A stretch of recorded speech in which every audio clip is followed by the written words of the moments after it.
Salam elim. Berkarar döwletimizin bagtyarlyk döwrüniň mehriban adamlary, ediz doganlar, sag bolun oturan mısınız? Biz sizin hemmeňiziň öýleriňize agda berilek, asudalyk, arsal döwletlik arzu edýäs.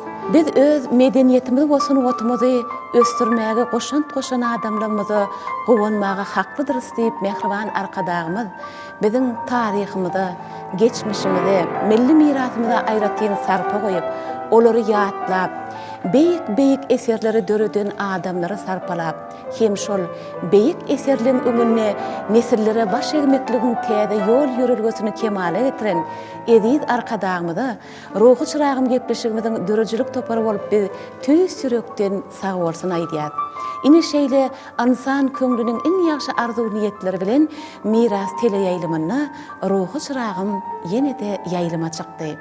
Ediz adamlar, ine ruhy çyragymyň bu gezekki sany bolsa meşhur suratkeşe bagyşlanýar. Türkmenistanyň sunugatda at gazanan işgäri, biziň halk suratkeşimiz, zähmet gahrymany, akademik Azzat Galyjew barada ine gepleşigimizde gatnaşyp oturan şu mehmanlar bilen bilelikde geň söhbet ederiz. Ediz adamlar, gepleşigimiz meşhur suratkeş hakynda. Ýönenem üçin bu gepleşik saat bilen başladyk diýilýän sowal sizde dörendir. Biz size mälim edesimiz gelýär. Ustad meşhur suratkeşimiz Azzat Galyjew haçan beýik eserleri döredenne ol meşhur kompozitor Nury Halmamedowyň döreden sazlarynyň esasyny assyny şol sazlary dinläp eserler döreder eken. Ine şeýdibem, zehiniň sazlaşmagy bilen ine taryhda şeýle beýik eserler döredilip nesillere miras galyrylypdyr. Bizem şoň üçin ruhy çyragymyň Azzat Galyjew'a bagyşlanan sanynyň ilkinji minutlaryny hot Azzat agaň özüniň söýüp dinleýän sazlarynyň biri bolan Nury Halmamedowyň döreden Nar agajy atly sazyny hemmemiz bilelikde dinlemeklik arkaly başlamaklygy makul gördük.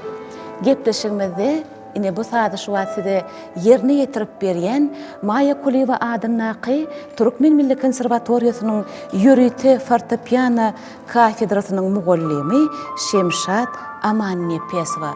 Şemşat nesip bolsa gepleşigimiziň dowamyny meşhur suratkeşimiziň söýen sazlaryny, ustad kompozitor Nury Halmamedowyň döreden sazlarynyň bir näçesini gepleşigimiziň dowamyny ýerine ýetirip berer.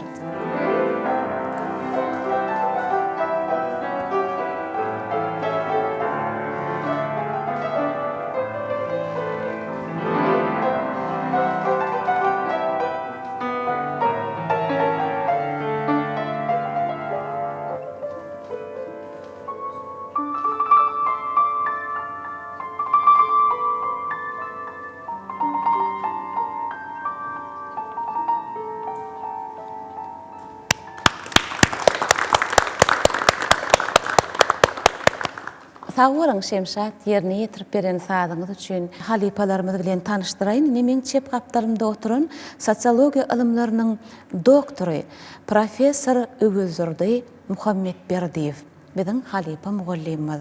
Oň aňyrýanyny bolsa, Türkmenistanyň Döwlet Çeperçilik Akademiýasynyň halipa mugallimi, Türkmenistanyň halk suratkeşi, ustad nakkaşy, Qaqagelli, Gurbangelli famma.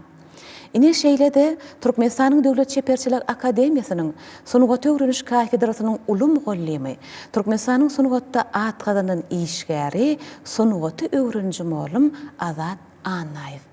Ine Azat molumyň gapdaryna oturan bolsa, Azat aga barka ýaşap ýörkäde olaryň maşgalalary bilen ýakyn ara gatnaşykda bolup, dostuny öwürlüp, oň özi dünýeden ötenden soňam nesilleri bilen bilelikde agdy berlik, ruhy birlik, dostluk gatnaşyklaryny saklap ýören ine biziň ýylleşlemizden biri Aşgabat şäheriniň Murat Jumaýew.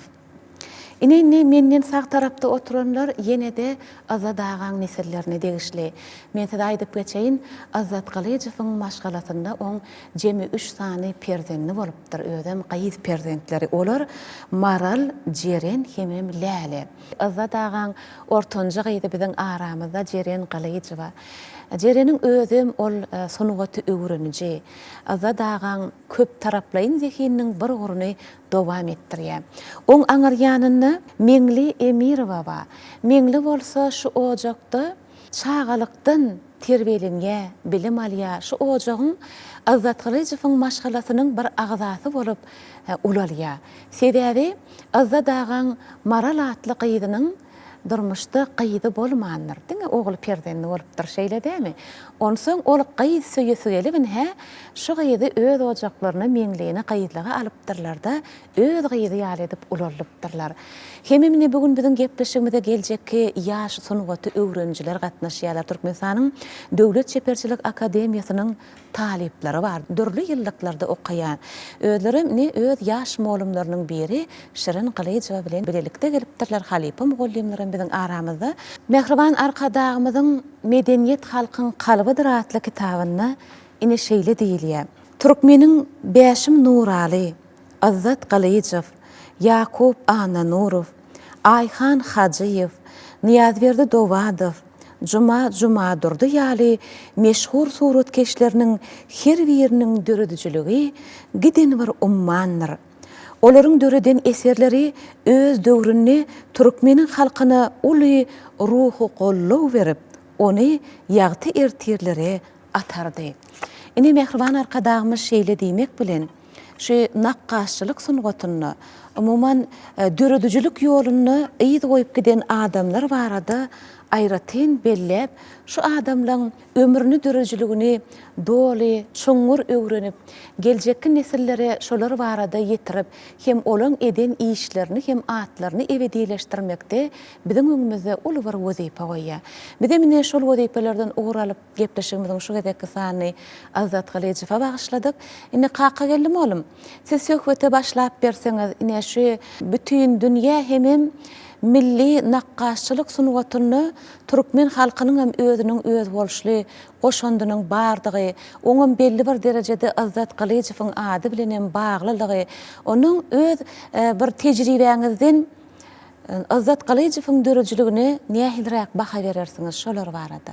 Umuman şekillenir sunugatynyň nakkaşçylyk uğru boýunça aramyzda Türkmenistanyň şu sunugatyny ýokary derejä getirmekde Azat Kılıçowyň ören möhüm ähmiýeti bardyr. Ýerine ýetiren işleriniň netijesini alamyzda da. Umuman sunugaty ýokary derejä hemme bir nakkaşçylara başardyp duranok, ören inçeden duýguy, şolar ýaly ähmiýetler Azat Kılıçowyň işlerine duýulýar. Umuman hormatly prezidentimiziň medeniýet ulgamyna ören ýokary derejede baha bermegi, üns bermegi, uly ägir şahsiýetleri bütün halkymyza ýaş nesile açyp görkezmek eden işleriniň ähmiýetini egerde gereklerini hormatlamak hem de hormatly atlar bermek, şolar ýaly atlaryň özü ören möhüm bolup durýar häzirki döwürde. Şonuň üçin Bäşim Nuraly iftemizde has aňardan ýerden başlaýar şekillenýär sunugaty. O ýerde hem öz bolşy bir başga bir akym bilen sunugatyň dili, ýörüşi bir hili halkyň milliliginiň ilkinji adimlerden ýaly. Azat Kılıçow ýokary derejede dünýä ulgamyna galyp etsede Sankt Peterburgda şekillenýär sunugatynyň mektebiniň ýokary ustatlygyny Boris Eganson idi, Gerasimov ýaly ulokan ustat halipalaryň eline tejribe alýar. Şoň bilen birlikde de uly derejeli sunugaty biziň ýurdumyza getirýär. Elbetde şol işleri seretmek bilen bütün dünýä ýüzüne türkmen halkynyň sunugatyny uly derejede açyp görkezdi. Men özümiň hem okak gelen wagtlarymda Azat Kılıçowyň bilen işlerini elmidama görüp gelýär, özü bilen duşuklar bolly, gurrun duşuklar bolly. Sunugatyny ol arada Azat Kılıçowdan soň bir näçe zehinli suratkeşlenmez hem dünýä derejesine çykmaklyga uly möhüm işler bitirdi. Ine muňa mysal edip almak bilen Mehmet Mehmedow, Gulnazar Bekmuradov, Şajan Akmuhammedov, Durdu Bayramov, Yarlı Bayramov, Hakajan Uraznepesov, Halla Anna Şariyev, Anna Durdu Almamedov, Muhammed Seyit Muradov, muman şeyle bir yukarı derecede sunwat elemine işlemeklik ören yukarı ustatlık bilen şu zatlar gurnap billa zat nazarı şunu dedi. Şol yaş suratkeşleri şeyle özünün ustatlığı bilen özü izgiderli işlemek bilen olar hem şeyle yukarı derecede işlediler hem de onların işleri şu wagt Moskva ulu şehirlerde Sankt Peterburg Pribaltika yurtlarına muman daşar yurtlarda haysi döwletlerde aragatnaşyklar ýoly oýlanyna şolaryň işleri ýüze çykdy. Şoň üçin hem 70-nji ýyllaryň nakkaşçylyk sunwaty hem de heykeltaraşlyk sunwaty hem ýokary derejede güllläp esmegine ýardam etdi. Özümiz hem häzirki wagtda biziň Türkmenistan Döwlet Şeperçilik Akademiýasyna Türkmenistanyň döwlet şeperçilik ýöreýte mektebi hem bar bizde. Yürüdüler şunu özüm bir näçe ýyl işledim häzirki döwürde şeperçilik akademiýasyna ýaş taleplanmady. Şular ýaly uly şahsiýetler, Azat Galyjew ýaly şahsiýetleriň sunwaty bilen tanışdyrmak, şolaryň ýokary derejeli sunwada düşünmekleri üçin elimizden gelen edýäs. Biz hem özgedegine häzir şol halypa şägirtlik ýoluny hem ýöredýäs. Häzirki wagtda bizde de bir näçe muallimlerimize berkidilen şägirtler bar. Şol sanna özümde de şonu elimizden geleni ayaman şular ýaly sunwaty galdyrmak üçin bir näçe işler ýerine ýetirip gelýär. Azat Galyjewiň sunwaty arada aýdaňda birinji bilen ýokary derejede renk duýgularyny bilmek. Ol Nurhan Mammedowyň sazlaryny dinleýän ýaly. Ya bolmasa biziň dutarymyz bar. Ören gadymdan şuňgur gatyn nepis sunwat saz. Nurhan Mammedowyň özü şol dutary dinläpdi, men nidi gerek zadym alyp saz öredýän näde. Şolar ýaly Azat Galyjew şu işine sereden madyňa şu renkleň aýdym başlaýar. Şeýle bir arasa renkleri gönümel alyp çaly beremizde ol bir hili eserem emele gelýär-de. Emma Azat Galyjewiň şol durmuş bilen bagly hem de şol arasa renk içki joşun şeýle gowy derejede berilýär. Ol hem ýokary derejeli ustat adamyň ýerine ýetirip biljek işleri.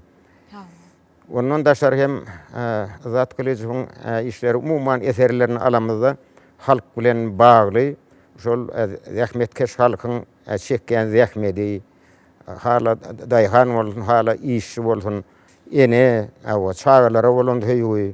Umuman şular ýaly işler bilen baglanyşykda elbetde tebigat zatlanan özü uly giňden ýaýbanlandyrylýar. Ýaňysy belli geçdiňiz şol gowanyp aýtdyňyz, buýsanyp halypa şägirtlik ýoluny dowam etdirýänligiňizi, inhä bir täze suratkeşliň tapgyrynyň eýýän bir kemala gelenligini şol Azat Galyjdan Bäşim Nuralydan gaýdýan şolary da siz bilim berýänligiňizi, şol sunwatyň özüni edil şu häzirki halypalar özüňiz ýaly bir köprü bolup şu ikaralykda nesillere geçirýänligiňizi aýtdyňyz. Edil şoň suwatnamat hökmüni ine biziň şu studiýamyzda da üns berýän bolsaňyz, talip oglanlarymyz surat çekýärler. Bularyň biri Güz aýdymy atly Azat Galyjewiň eserinden şoňa seredip halypaň eden işini eserine seredip onu gaýtalap görmek, çemeleşmek, özüni synap görmek. Ine şol äheňde işläp otyr. Ýene bir talibimizam şu ýerde Azat Galyjew bir bagşlan gepleşigimizde oň hatirasyny syýlap hormat hökmünde hut oň öz suratyny çekýär. Belki gepleşigimiziň dowamyny intek soňuna çenli oglanlarymyz çekibersinler, onsoň olaryň suratlaryna da ýüzleniriz, belki tamamlarlar, belki ýene de dowam ederler ony. Bütün dünýäniň nakkaşçylyk sunwatyna öz boluşly hiç ýetmejek ýygy goýup giden insan Azat Galyjew dünýä beren ýerlere gellikdi. 1923-nji ýylyň 10-njy oktýabrynda Mary welaýatynyň Bayramaly etrap çäklerindäki ol wagtlar bir kiçeňrek owa ken bu ýerler. Şu ýerde Annaglyç Suhanadar oglunyň ojagyny dünýä iňe Azadaga. Aza dağan çağalığı durmuş şeyle kıyınçılık bilen geçiyor. Şol kıyınçılıklar aza dağanın durmuşda has taplanmağını getiriyor. Aza dağan kakası anağılı jağı ol juda sowatly adam bolupdyr. Şol wagtlar Buhara medresesini tamamlap gelýärdi. Şu owada oglanlary okatmaklyk üçin ilkinji orta bilimi berýän mektebi açýar. Aza dağan şeýle bilimli bolup, dünýä garaýşynyň giň bolup çykmagy, zehirli adam bolmaklygynyň düýbi ýöne ýerden däl eken. On kakasy diňe bir dini ilmlary däl, bir näçe tebiği ilmlary, matematikany, geografiýany şeýle ussat biler eken. Öz döwrüniň işewir adamsy bolmak bilen dürli bilim ulgamy bilen baglanşykly çäreleri dünýä döwletlerini dagatnap gatnaşar eken. Ine şeý diýem, aza dağan kakasy özüniň giň göz yetimini öz perzentlerini de geçiripdir. Aza dağa öz kakasy hakynda ýatlamalarının birini ine şeýle diýär. Kakam bize kiçilikden, çağalykdan şeýle bir kän kitaplar okap bererdi diýip belliýär. Kakamyň bize okap berýän kitaplarynyň köpsini ol Buhara medresesinde okanyny şol ýerden getiripdir eken diýär. Hemem ine şeýle diýär, şolaryň arasynda şeýle bir owodun kitaplar bardy.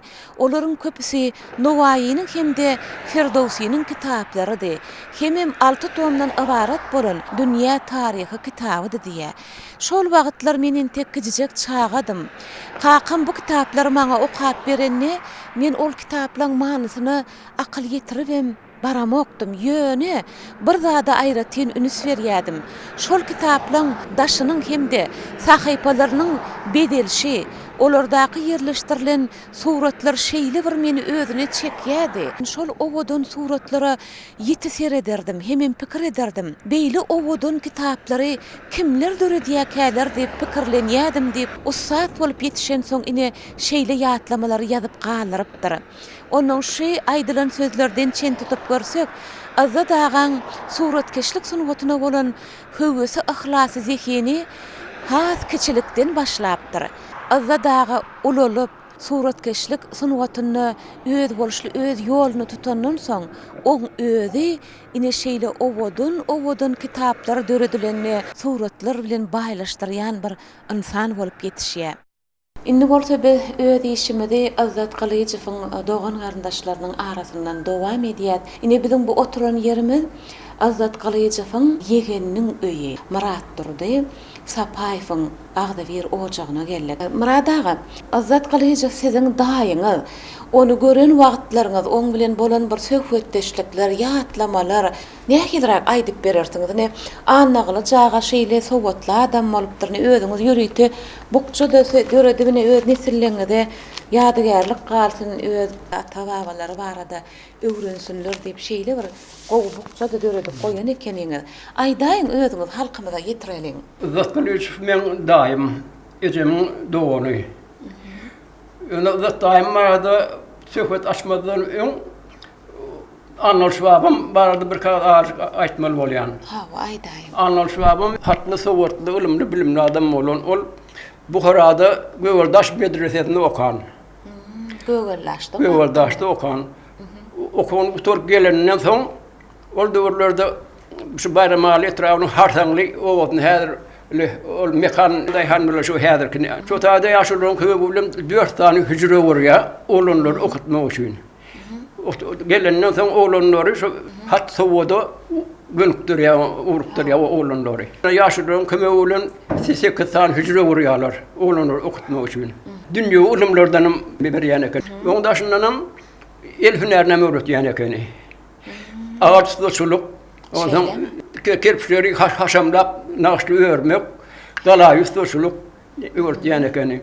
Ondan Azat daýam şu wagtda kiçik wagtyndan şu babamyň etýän işlerini görüp, şu wagtdan eýem çägede zatda elini taýag alyp şuňa alyp haýwançylyk sowatyndan çekýän eken şeýle. Kiçilikden şoň ýaly. 30-njy ýyllarda anlaşmaba surat alýan eken. 30-njy ýyllarda, 17-nji ýyllarda alan suratlarynyň anlaşmaba suratlarynyň başdaýda. Başdaýda barmy? He, başdaýda. Däýilim onu şol halkymyza. Ine şu surat, Murat agaň aýdyşyna görä, Anagly jagan hut öýdi bilen surat alýan enjamyny Ha, düşüripdir. Bu düşürler. anagly jagan onda agtyklary bolýar bular. Şeýlemi? Yok, oğulları oğlu, bolýar. oğlu. Hawa. Birinji oğlu Reşit, He. ikincisi Ondan Rahmet. Rahmet. Ondan İzzet. İzzet. Şu da mağarada. Ona berdi. Rahmet daim bilen İzzet daim gördü. Bu tayda olsa iyi oğlu Abdülhakim daim. Ondan anavi verce bile Reşit daim sordu. Näçinji ýyllarda düşürilen surat diýdiniz? Şulam 20-nji 30-njy ýyllar bul bolsa okan döwürlerinde molla şopan diýerler. Bula anlaşylar. Anagly jaga öz bile okan oğlanlaryna, dostlar bilen. dostlary bilen. Ondan şun benjam. Bir ýaşaryň elektrikçileri ýakyp, şo döwürde jografyadan oğlanlaryna şu yerin bunun yerinden aýlaşynda düşündirýän ekeni. Öýdi döredipdir şu enjamy. Şu enjamy reştam köp saklap soň mardaky modeýi bar. Şoňa tawşyrdy diýen şuny. Şeýlemi? Şoňa tawşyrdy. Dogry. Bul bolsa şu ýolunyň derodiň geografia kitaby. Matematikana bir kitap, geografiýadan bir kitap Ýazypdyr şol wagt. Bu da şejere söýtýän, he? Bular Nurul Şwaban. Ondan Anal Şwaban kan Nurul Şwaban analjym dogna. Ini yer gelenne sözüňizi bölýän birçe bagışlaň meni. Ini şu suratlary anagly jaga surat alınýan enjamda alanna ol wagtlar näme? Aýnyň ýüzüne şeýdip düşürler ekene ilkinji alynan. Tok zat ýok, çyraýyk şeýle surat çykarýan ekenne. Şonu ulanylýan erginler bar-a surat çykarlana. Şonun özü oýlap tapypdyr. Gerekli enjamlaryny özü ýasapdyr anagly jaga. Azat Kılıçym kakasy ine şon ýaly zehinli adam bolupdyr. Dowam ediber Murad aga. Ondan ýöne wagt geçýär döwrüne ötýär. 25-nji ýylda Anlaşmawany birinji moğulların qurultayı bolýar Moskvada. Şoňa delegat edip anlaşma şu taýda Moskvada birinji qurultaýa gatnaşan moğulumnyň qurultaýyna. Şu wagtlar uruşdan gelem soň tak elim galam tutmagda öwreşmän soň surat çekimde azık elim çekýänem dogry gelmän. Onuň bir okyan oğlanlarym maňa ýanyna gelsem surat keş boljakmy diýip azık gün kimlik bilen maňa kim baha berýärdiler diýe. Onuň 3-nji ýyldyga ýetemde eýem men olaryň üýünden ýetip uradym diýe. Benim o wagtlaryň tak kiçiräjik, ýani 4-nji 5-nji sınıfda okuyan oğlan men. Tomas wagtlary Reştaym marda ýaşaýar. Onuň Reştaym gelenine Reştaymlarda bolýar galapyn. Bir gün onuň Reştaymlara gezmäge bardym boly.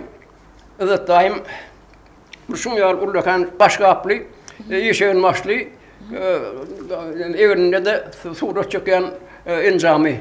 Ol asal şu wagtlar diplom üçin tema alypdyrda. Onuň çöle Garom kalan ýan başlayan wagtlary. Şu taýdaky geologlar geldiler şolar bilen boljak diýip şu taýyp gidip şolaň durmuşyny öwrenmek çölegden ekeni. Onuň näştada näme başoň şu diplom üçin ine şu. Ine Garagumyň durmuşyny ine şolar ýaly beýan edip çeken suraty bar şu ýerde. Garom derýasynyň gurulşynyň başlangyjy şu. Şeýlemi? Edil başlangyjyny ine çekilen, şu hakynda çekilen surat şu. Sebäbi Garagum sehrasyny böwsüp geçen Garagum derýasy gözüňe getirip bolany taşaw üçin saatlaşdyryp çekipdir. Onu soň Murad aga? Ondan zatdaym o wagel diýseler men bardym oly. Bardym aýtdy or eýem çölükdi diýdi ýene. Tağlar tarafta Yahvil'da boyuturları vardı. Çölak giden eken. O adam barsa 40 wagty. Şonu şu taýda de garaloji suratlar çekip gaýdan ekeni. Şonu soň demek görsem şu 40-çylar diýen suraty şu taýda bar alqaýdan eken şolarlar. 40-çylar. Durmuşyň öýünden alyp döreden eser ekenini görýäňizmi? Her eseriniň düýbünde bir waka bar, ardadagan döreden. Şol tagtabadaryň Yahwil diýip atlandyrylýan şol wagt bölegini 40 çopany goşu mukabil. Hawa şu taýda goýunlar 40 geçirýän ekenler-de. Onuň olamny okap ýerinde oň ýadatlar görünok.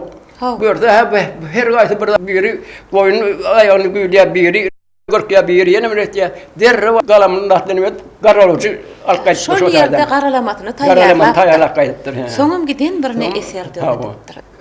Men Taşkentde okap ýörkem, Özbekistanyň, Türkmenistanyň medeniýet günleri geçirildi. Nuwaýat ýatan gapdalyna diýip. Ondan seyrettim, zaten çeken surati şunu şöyle ona deyip koyun ekenler şöyle.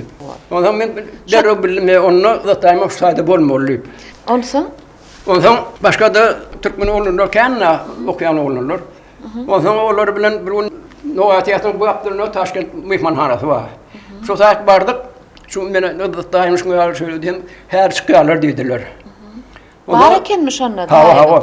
Ondan zaten geldi. Selamlaşıp nöbettik ya bir tane oğlan var ekeni. Haşular Türkmenistan'ın indi bunu çorak giden güller deyip nöbetle tanıştırdı bizi. Nur Halmamedov, ondan Aman Ağacıkov, ondan Kur'an'da da Ediydi. Ha şey. Şolar dağın yanına şolar. Ha. Şolar bir bileşikine şu bizi tanıştırdı.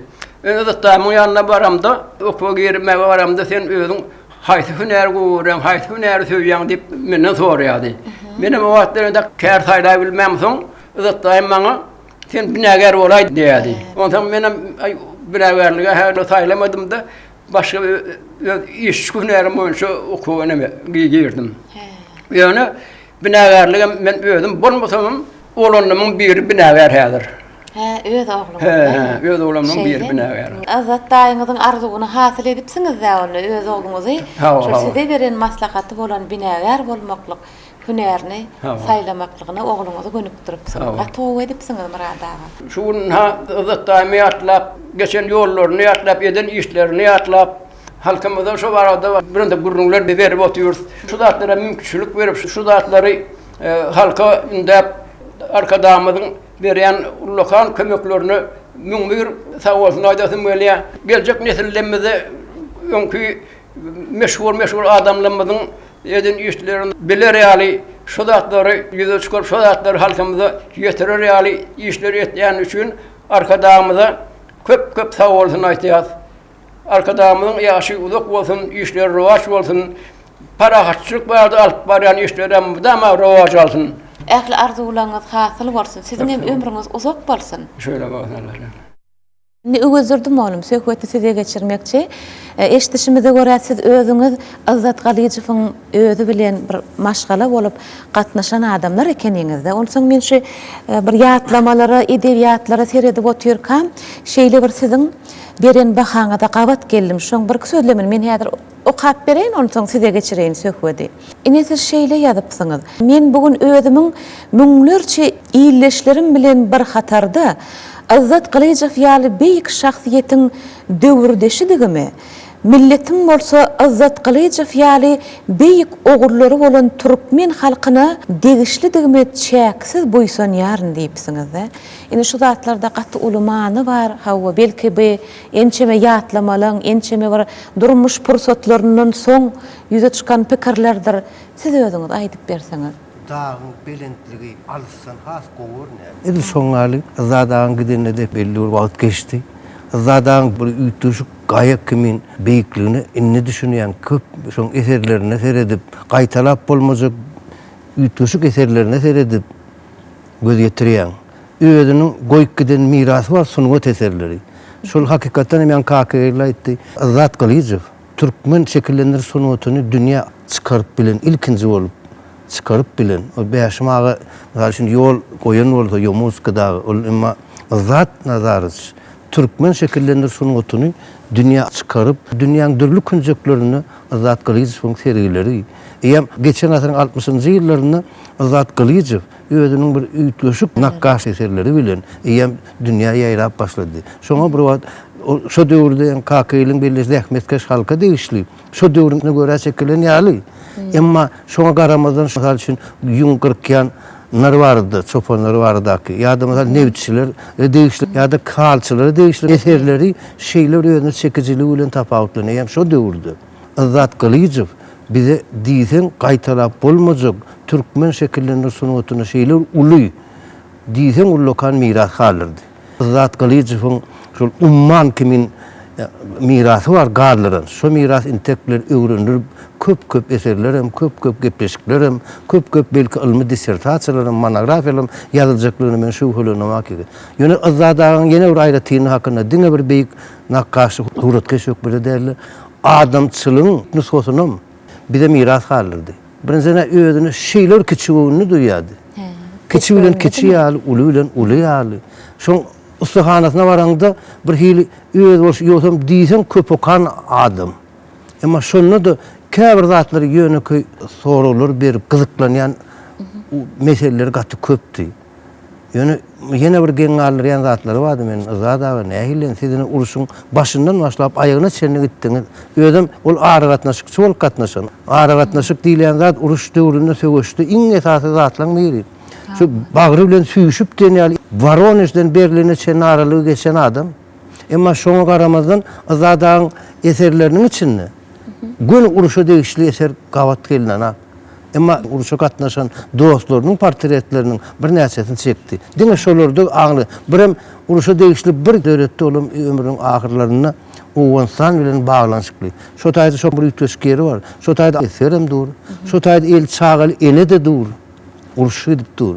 Ana şol hem parahatçylyk nähil uruş diýilen ay elfen sadyň nähil agyr sütömlüğün ziýany bardy. Ýetirýän zeleli bardy. Şol aýtjak bolýar. Şol eseriň üstü bilen ömrüniň soňky döwürlerinde ol ütüşük öz boşly eserler döredip başlady. Toýlar degişli. Umman Azat Kılıçdaroğlu'nun eserlerinde mudama şu Türkmen halkynyň bagtyarlygy, şatlygy, toýlary, saga, meňdeş açyk göwni Türkmen. Gudrat görseň dağlara var diýilýärdi. Men şonu eger Türkmen halkynyň kalbyna aralaşsak bolsaň, onu Azat Kılıçdaroğlu'nun eserlerine ser salsaň, Türkmen halkynyň içki dünýäsine aralyşyp bolýar diýip düşünýän. Şoň eserleriniň her gaýsyna şu millilik duýulýar. Aňyrbaş millilik.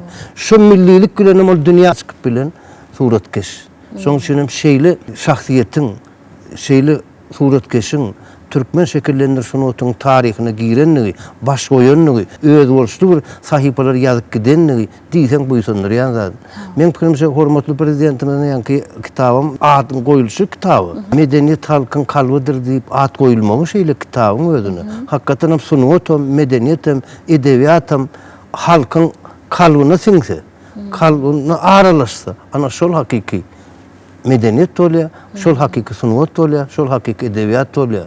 Ine şu Azat Kılıçdaroğlu halkyň, Türkmen halkynyň milli kalbyna siňdirip öz eserleri bilen, şonu görkezip bilen, açyp bilen, açasan aýdynlyk bilen görkezip bilen suratkeşleriň biri. Şoň üçin surat eserleri özüne şoň üçin maýyl edýär, özüne çekýär. Men eger sazanyna bolsam belki menem şoň eserlerine seredip belki saz düzürdüm. Eger şair bolsam şoň eserlerine seredip birine poema ýa goşgular düzürdüm. Geçikden akyllarlyň bir aýdan zady bar. Surat bu renkleriň üstü bilen ýazylan poemadyr diýär. Şoňa başgaça üýtledip aýtsaň, renkleriň üstü bilen ýazylan sazdyr diýsen hem bolýar. Men pikirimçe diňe bir poema däl, sazdyr diýen bolýar. Şeýle şu ýani KKL'den belledi. Azat Kılıçdaroğlu'nun eserlerine saz eşdilýär. Şol renkleriň sazlaşygyna şeýle bir ütüşük saz duýulýar. Bärdine sunut öwrenji alımlar otur, aydarlar o vardı. İnçeden düşünýän sunut öwrenjiler var. Men sunut öwrenji alym däl.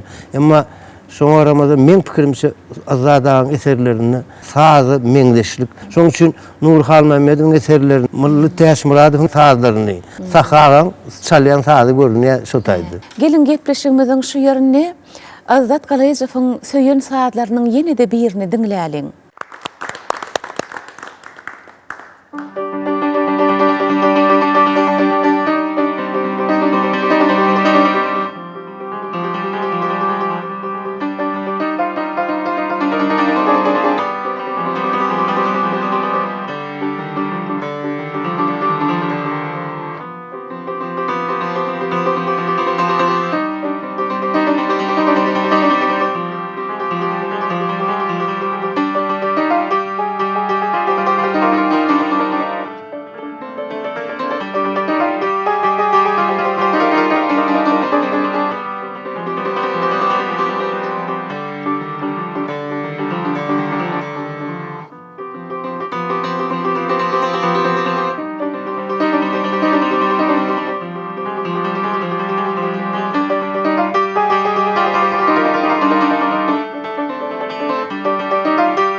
Ine biz şu wagt paýtagtymyzyň merkezinden geçýän Seýitnazar Seydi köçesiniň günorta tarapynda yerleşýän serhowuzly, salkyn saýaly seýilgähiň çägindäki ýoducukdan ýörep barýar inhe gün nogorlugyna tarap. Bu ýere biz ýöne ýere gelmedik. Belli suratkeş Azat Galyjewiň paýtagtymyz Aşgabatda gelenden soňky ykbaly şu Seýitnazar Seydi köçeň ugrunaky jaýlary bilen bagly bolupdyr. Göroglu köçesi bilen ine häzirki wagtdaky şu Seýitnazar Seydi köçesiniň aralygyndaky giň meýdançada Günnogor tarapynda häzirki wagtda da Grand Mehmanhanasy yerleşýär. Ine şol mehmanhanaň arka taraplaryna Azat Galyjyň paýtagtymyza gelenden ilkinji günlerdäki ýaşaýşy şol ýerlerde yerleşýän jaýlarda başlanypdyr. Soňra ol häzirki wagtda men size has bir düşünürmi diýäli ýatladyp geçeýin. 6 ýyllyk mehmanhanasy bar. Ine şu Seydi köçesiniň Günnogor tarapynda bizim duran ýerimizden 6 ýyllyk mehmanhanasynyň çäklerindäki, ýagny Seydi köçesiniň ugrunaky 12-nji jaýda Azat Galyjew ýaşapdyr. Ondan soň bolsa 1995-nji ýyllarda öňkü ýaşan ýerinden gün batarlygyna tarap süýşende Seýitnazar Seydi köçesiniň 26-njy jaýyna Azat Galyj göçüp gelipdir. Te ömrüniň soňky günlerine çenli bolsa şol Seydi köçesiniň ugrunaky 26-njy jaýda ol ömrüni geçiripdir. Indi Azat Galyjyň paýtagtymyz Aşgabatda baglanan ykbaly barada men size biraz maglumat bereýin. Suratkeş 10 ýaşyndaky taýgaýsak 1933-nji ýylda ykbalyň keç gelmegi bilen öz dogany Rehmet ejesi Anna diýje şeýlede kakasy Anna Galyjagadaglary şol döwrüň jepaly gelen kynçylyklary netijesinde bolar tutuş maşgalasy bilen Gazagystana tarap göçürilýär. Ine bir ýyldan soň bolsa ol ýerlerdäki kynçylyk, açlyk, horluk zerarly Azadagan ejesi Anna diýje de kakasy Anna Galyjagada olar aradan çykýarlar. Ol 11 ýaşyndaky. Ine şondan soň ulu dogany Reşidaga bulary alyp gaýdy Bayramaly şäherine, öz dogduk mekanlaryna. Ine şondan soň Reşidaga şu sunugata bolan zehiniň bardygyny bilenden soň Azadagany 1938-nji ýylda Aşgabatda uğratýar. Ol wagtlar Aşgabatda çağalar çeperçilik mektebi bar eken. Azadagan suratkeşlige bolan ihlasy hüwesi onu 15 ýaşynda 1938-nji ýylda paýtagtymyzda bolan ilkinji ädimini ätmeklige getirýär. Ol 1940-njy ýylda paýtagtymyzda şol döwürler hereket edýän Türkmen döwlet çeperçilik mektebini ol ýene-de bilimini ýokarlandyrmaklyga başlaýar. Öz bolsa bir açyk renkler, şol zatlar duýulýar. Şol Azat Galyjewiň eserleri üçin üýtüşik bir ýanky renklerin çalışmasy, sazlaşygy öz bolsa saz döredýär. Men şoň üçin şol döwürdeşligime buýsanýan, şu halka degişligime buýsanýan ýöne ýerdenler. Sebäbi şeýle şahsiýetleri dünýä berip bilen halk eýem ýöneköy halk bolmalylar. Men onu ýene bir aýtjak zadym, hormatly prezidentimiz şu Türkmen halkynyň milli täp desurlaryny, milli medeniýetini, sunugatyny, Türkmen medeniýetiniň sunugatyny, edebiýatyny, ýyzgarlaryny, üçmejik ýyzgarlaryň şahsiýetleri barady. Gepleşikler geçilip durmagyny, kitaplary ýazylmaly barady, edýän aladysy, taýsy, tagallasy, özüm şo barady, ýürüti özüň nusoluk işler alyp barýar. Kitaplar ýazýar, Türkmen sazy barady, Türkmen medeniýeti barady. Men diýsem alim hökmüni, ilim wekil hökmüni diýsem buýsanýan şeýle liderimiziň şeýle döwlet başçylygymyzyň barlygyny, şeýle alyp barýan işlerini hemmesini ýerde rowaşlyk ardy desem bolýar. Sag bolun. Men size inniki ýetirjek maglumatlarmy meşhur suratkeş Azat Galyjewiň paýtagtymyzda ömrüniň soňky günlerine çenli ýaşan öýüniň hut öz gawadyna durup size ýetirýän. Ha görnýändir, edil şu çatrykda görnýän daşy bagy bosanlygy bürünip duran häzirki wagtda şo jaý Azat Galyjyň ýaşan jaý eken. Şol howla şo jaýa barmakam ýene-de käbir zatlary size ýetirmek isleýän. 1941-nji ýylda edil öz beýleki watandaşlary bilen bir gatarda watan gorugyny gidýär Azat Galyj. Ol Aşgabatdaky Türkmen döwlet çeperçilik mektebini okap ýörke. Ine şonu 1-nji ýyllykdan özüni okadyp başlan belli suratkeş mugallimleriň biri Yuliya Pavlovnaň aýtmagyna görä Azat Galyj ol uruşa gidenden soňam öz ýagdaýy hakynda mugallimine hat ýollap durar eken. Bular hat alşypdyrlar. Talip bilen mugallim hat alşypdyr. Şonu azadaga uruşda söýüşip ýörkäde oň pikiri köýi töweregi bilen uruşyň döredýän tebigatyň rahatlygyny bozup dowam edýän uruşyň adamlaryň dünýäsine tebigat bilen sazlaşykly ýaşamakdaky döretýän bökdönüşligini, gara töwerek daşyndaky emele gelen hadisany ýagdaýy ol doly başardygyndan wagt bolsa ýanyndaky kagaza kalam bilen suratyny çekip durar eken. Hem olar barada pikir ýöredip öz mugallimi Yuliya Pavlovna uğradyp durar eken. Şonu Yuliya Pavlovna da öz okuwçysyna ýazan hatlarynyň birine şeýle diýipdir. Şonu size sözme-söz okap beresim gelýär. Azzat, sen özüňde surata bolan guwanç duýgusyny göterýäň. Hiç bir uruş bu duýguny öldürip bilmez. Uruş bilen bagly ýykgynçylyklar, haýynlyklar, ölüm ýetimler zehini ýok edip bilmez. Tersine onu has ýiteller. Durmuşa has şuň has manyly seretmäge mejbur eder diýip Azzat Kılıç'ın mugallimi oňa şeýle hat ýollapdyr. Mugalliminden baran hat ýaşajak Azzat Kılıç'da suratkeşlige bolan alhamy, hüwesi, söýgeni, kıyınçılık çekýänem bolsa öz sunugatyny hüwesi barha artdyrypdyr. Inne şol renklere baglanyp ýaşalan akbalyň ojagyna baryp häzir käbir maglumatlary size ýetirmekçi. Azadagan ýaşan howlusyna girmäkäň ine daş tarapyna haýatdan hem geçip ösüp şahalaryny ýaýradyp duran şu incir agagyna gözüm düşýär. Dermanlyk häsiýetlerini özüne jemleýän bu inciriň köki azadagan howlusyna hatşan ol özü ýaşap ýörkä şu topraga ekilen eken. Häzirki wagtda bolsa görýärmi? Nähili şahalara ýaýylyp, ne miweler, nesillerine miwesini berip otyr. Ine haýatdan daş tarapyna şeýle owadan täsin ýaprakly ösüp çykan güller bu köçäň gyrasyndan seredende de şu owadan ýaprakly gül bedeg berip otyr. Bilşiňiz ýaly Azzadagy dünýäniň bir näçe döwletlerine öldürüjülük saparlaryna bolupdyr. Şol ýurtlaryň öz watanlarynyň topragyna mahsus bolan ösümliklerden, güllerden getiribem şu öz türkmen topragymyza ekmek ennigen bolupdyr Azzadaga. Ine şu Türkiýe döwletine yerli toprak şertlerine mahsus bolan ine şu Viyun diýip atlandyrylýan şu gülem getirip ol howlusyna şol döwürler onu ekenler.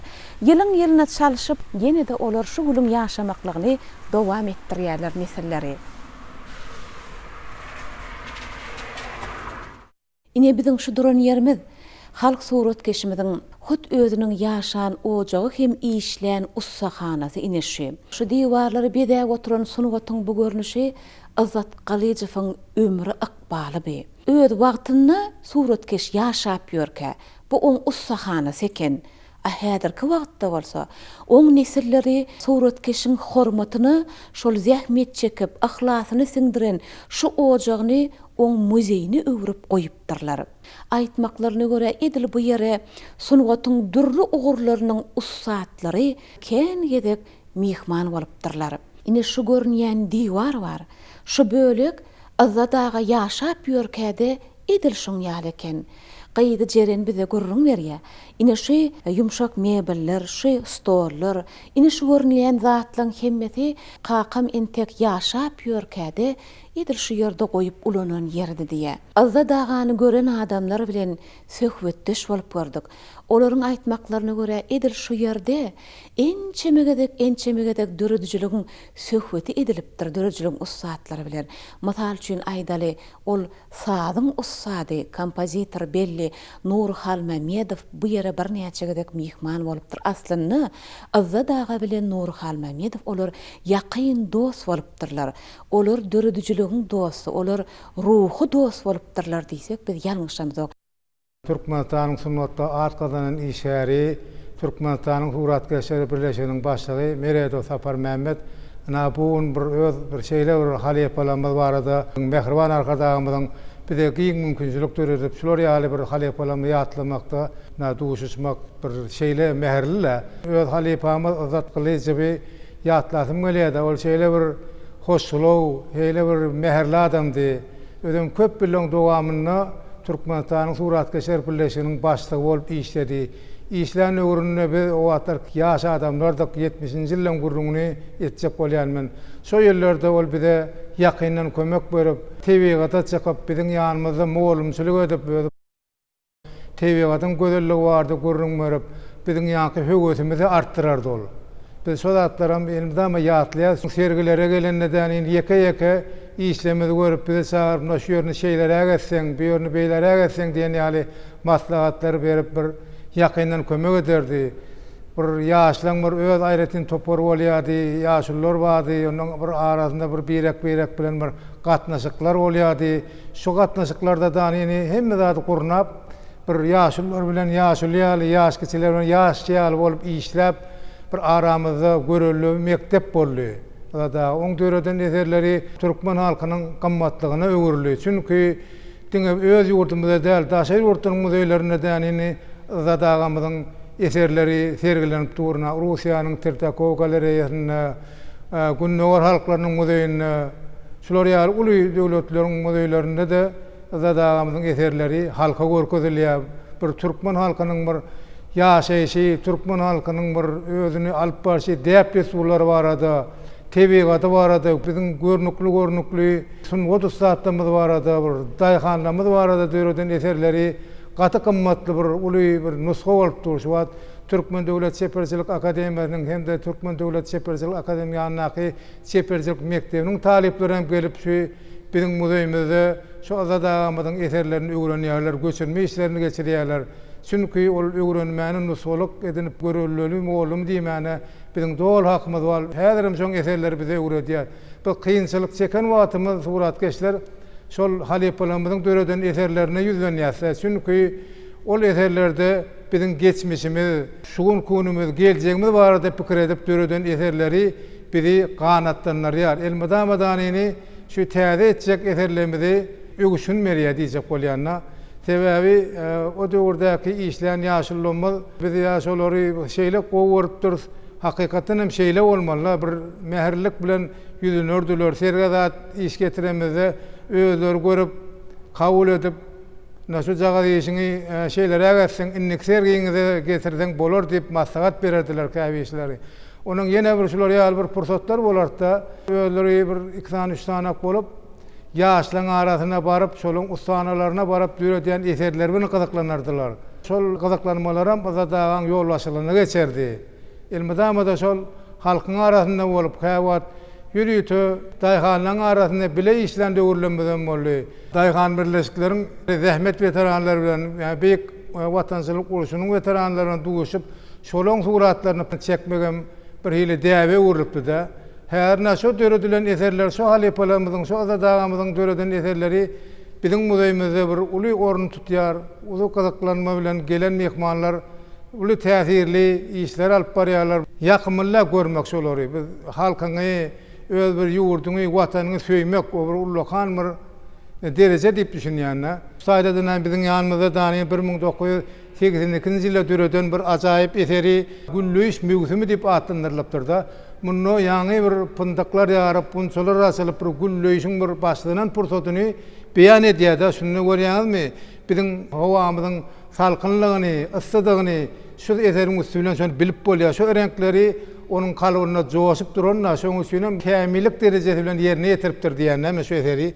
Şeýle gowurýan özüme mahal gelip şoň ýanyna durup tinlap gitýän. Ergagaçy diýip alsagan bolýar, şoň meň diýärem ergagaçy. Töwrünü aklyp üzümler garkalyp bolan bir ýaňy bir pyntyklar ýaryp bir yapraklar entek çykaýman bir güllüň açylýan pursatlarda usullyk bilen. Şuňda tinlesak asmany görýärmi? Aňardan bir agak bulutlar, dağlar görünýär. Hemem ýaňky ýem güllüň açylyp, hemem ýaňky biziň günümizdiň şöhlesi düşýär şuňda diwara. Ondan aşağım ýaňky kölgesi düşýär. Kölgesinden görýärmi ýere nähili? Issy howa bilen salkyn howany garyp bir hili, edil bir saz ýaly, edil bir ýaňky bir mukam ýaly ýerine ýetirip bilipdir-de, bir kämil derejedäki eser şu. Ne hormatly prezidentimiz Mehriban arkadaşımız bilen aşılor ýaly kiň mümkinçilik töredip halipalamady ýatlamana, olaň eserlerini öwrenmäne, näşeýle kiň ajaýyp dünýä derejesindäki muzeýler gurup, diňe bir paýtagtymyzda däl, welaýatlarymyzda danýny ajaýyp muzeýleri halkymyza sowgat etdi. Elmydamada halkymyz gelip şu eserleri tiňläp, biziň halipalamyň eserini, Azat agamyzyň eserini gelip tiňläp, hormatly prezidentimize alkışlar aýdýarlar. Esasen bir ýaşly adamlar gelip bular ýalyzatlaryny görmek bize miýessir etdi diýip begençli, puýsunçly sözler aýdyrdylar. Menem öz gözegimde pursatdan peýdalan hormatly prezidentimize Mehriban arkadaşymyzyň janynyň sag bolmagyny alyp barýan işleriniň elmydamyra was bolmagyny tüýsürekden arzu edýärin. Aslında Azat ağaň döredüjüligindäki eserleri aýratyn yüzlenlerini Köpet dagyň etegine atly eseri kän agdanylýar. Hana şol eseri min häsiredin 1983-nji ýylda çekilipdir şol Köpet dagyň etegi ýaşyl görünip duran ekin meýdan. Ine şu Azat ağaň özüm suratkeşi meşhurlugy çağıran, meşhurlugy eýe eden eserlerinin biri eken şol Köpet dagyň etegine. Azat molum, söhbetimizi siz dowam etseňiz. Kän adamlar Azat Galyjywyň döredüjüligini öwrenipdirler, ol häzirki wagtda da öwrenilýär, öwrenilmesi dowam eder. Mysal üçin ine Belinski şeýle baha beripdir Azat Galyjy. Insanyny, insaniýetçiligi huwalan şahsiýetleriň biri de Azat Galyjdyr diýär. Ýadyna Çingiz Aýtmatow şeýle belleýär. On eserlerine men dünýämiň adamlarynyň isleýän güni ýaşaýar diýär. Indi men pikirlenýän, biziň sunuwaty öwrenjilerimiz ýene nähilrek baha berdilerkä? Belki döwri hakyny aýdarsyňyz. Şu sunuwaty getiren täzeçilligi hakyny, on aýratynlygy barada. Siziň pikirleňiz. Bizim üçün Azat ağa, Azat Galyjyw Türkmenistanyň şekillendiriş sunuwatynyň kuwatly, äpet, ähmiýetli işleri ol Türkmen sunuwatynyň baýdawy hökmünde onu diňe Türkmenistanda dälde dünýä tanadan ussat hökmünde onu sylaýarys. Sebebi Azat Galyjyw 50-nji ýyllaryň ahyrynda ýokary okuw mektebini tamamlap Türkmenistana gelip öz sunuwatyny öz zähmetkeş halkyna bagyşlady. Onuň esasy gahrmanlary öz halky boldy. Şol halkyň zähmet çekýän pursatlary, şol zähmetkeşleriň öz topragynda hasyl alýan pursatlary, öz ýurduny, öz senagatyny, öz tebigatyny özgördiýän pursatlaryny, olaryň işini wasp etdi. Onsoň Azat Galyjyw öz renkleri bilen, öz renk sazlaşygy bilen Türkmen şekillendiriş sunuwatyny şeýle bir ýokary derejä ýetirdi. Sebebi onuň renkleri Türkmen gelin gyýylaryň gyrmyzy, keteni köýnekleri, haly sunuwaty, keçe nagyşlary, keşdeleri şeýle bir öwsýän renkler bilen, şeýle bir joşgunly renkler bilen onuň kendirlerinde ýaýwalandy. Onsoň şonuň ýaly joşgunly renklerde biz hem Türkmeniň ruhuny, hem Türkmeniň baýlygyny, hem de garagumyň altynçy renkli çägelerini şeýle bir öwüşkünli görýäris. Sebebi onuň sunuwaty 60-njy ýyllardan başlap täze döwri başlady. Öz häsiýeti boýunça, öz medeniýetligi boýunça, öz ukyplygy boýunça ol ýaş suratkeşleri öz daşynda jemläp bilen şahsiýet. Onuň häsiýeti, onuň ugur tapyjylygy ýaş suratkeşleri täze çeperçilik ýoly açmaga, öz dörejiligini täzeçi açmaga bir itergi berdi. Şoň üçin 60-njy ýyllar ol täze tapgyr boldy Türkmenistanyň sunuwatynda.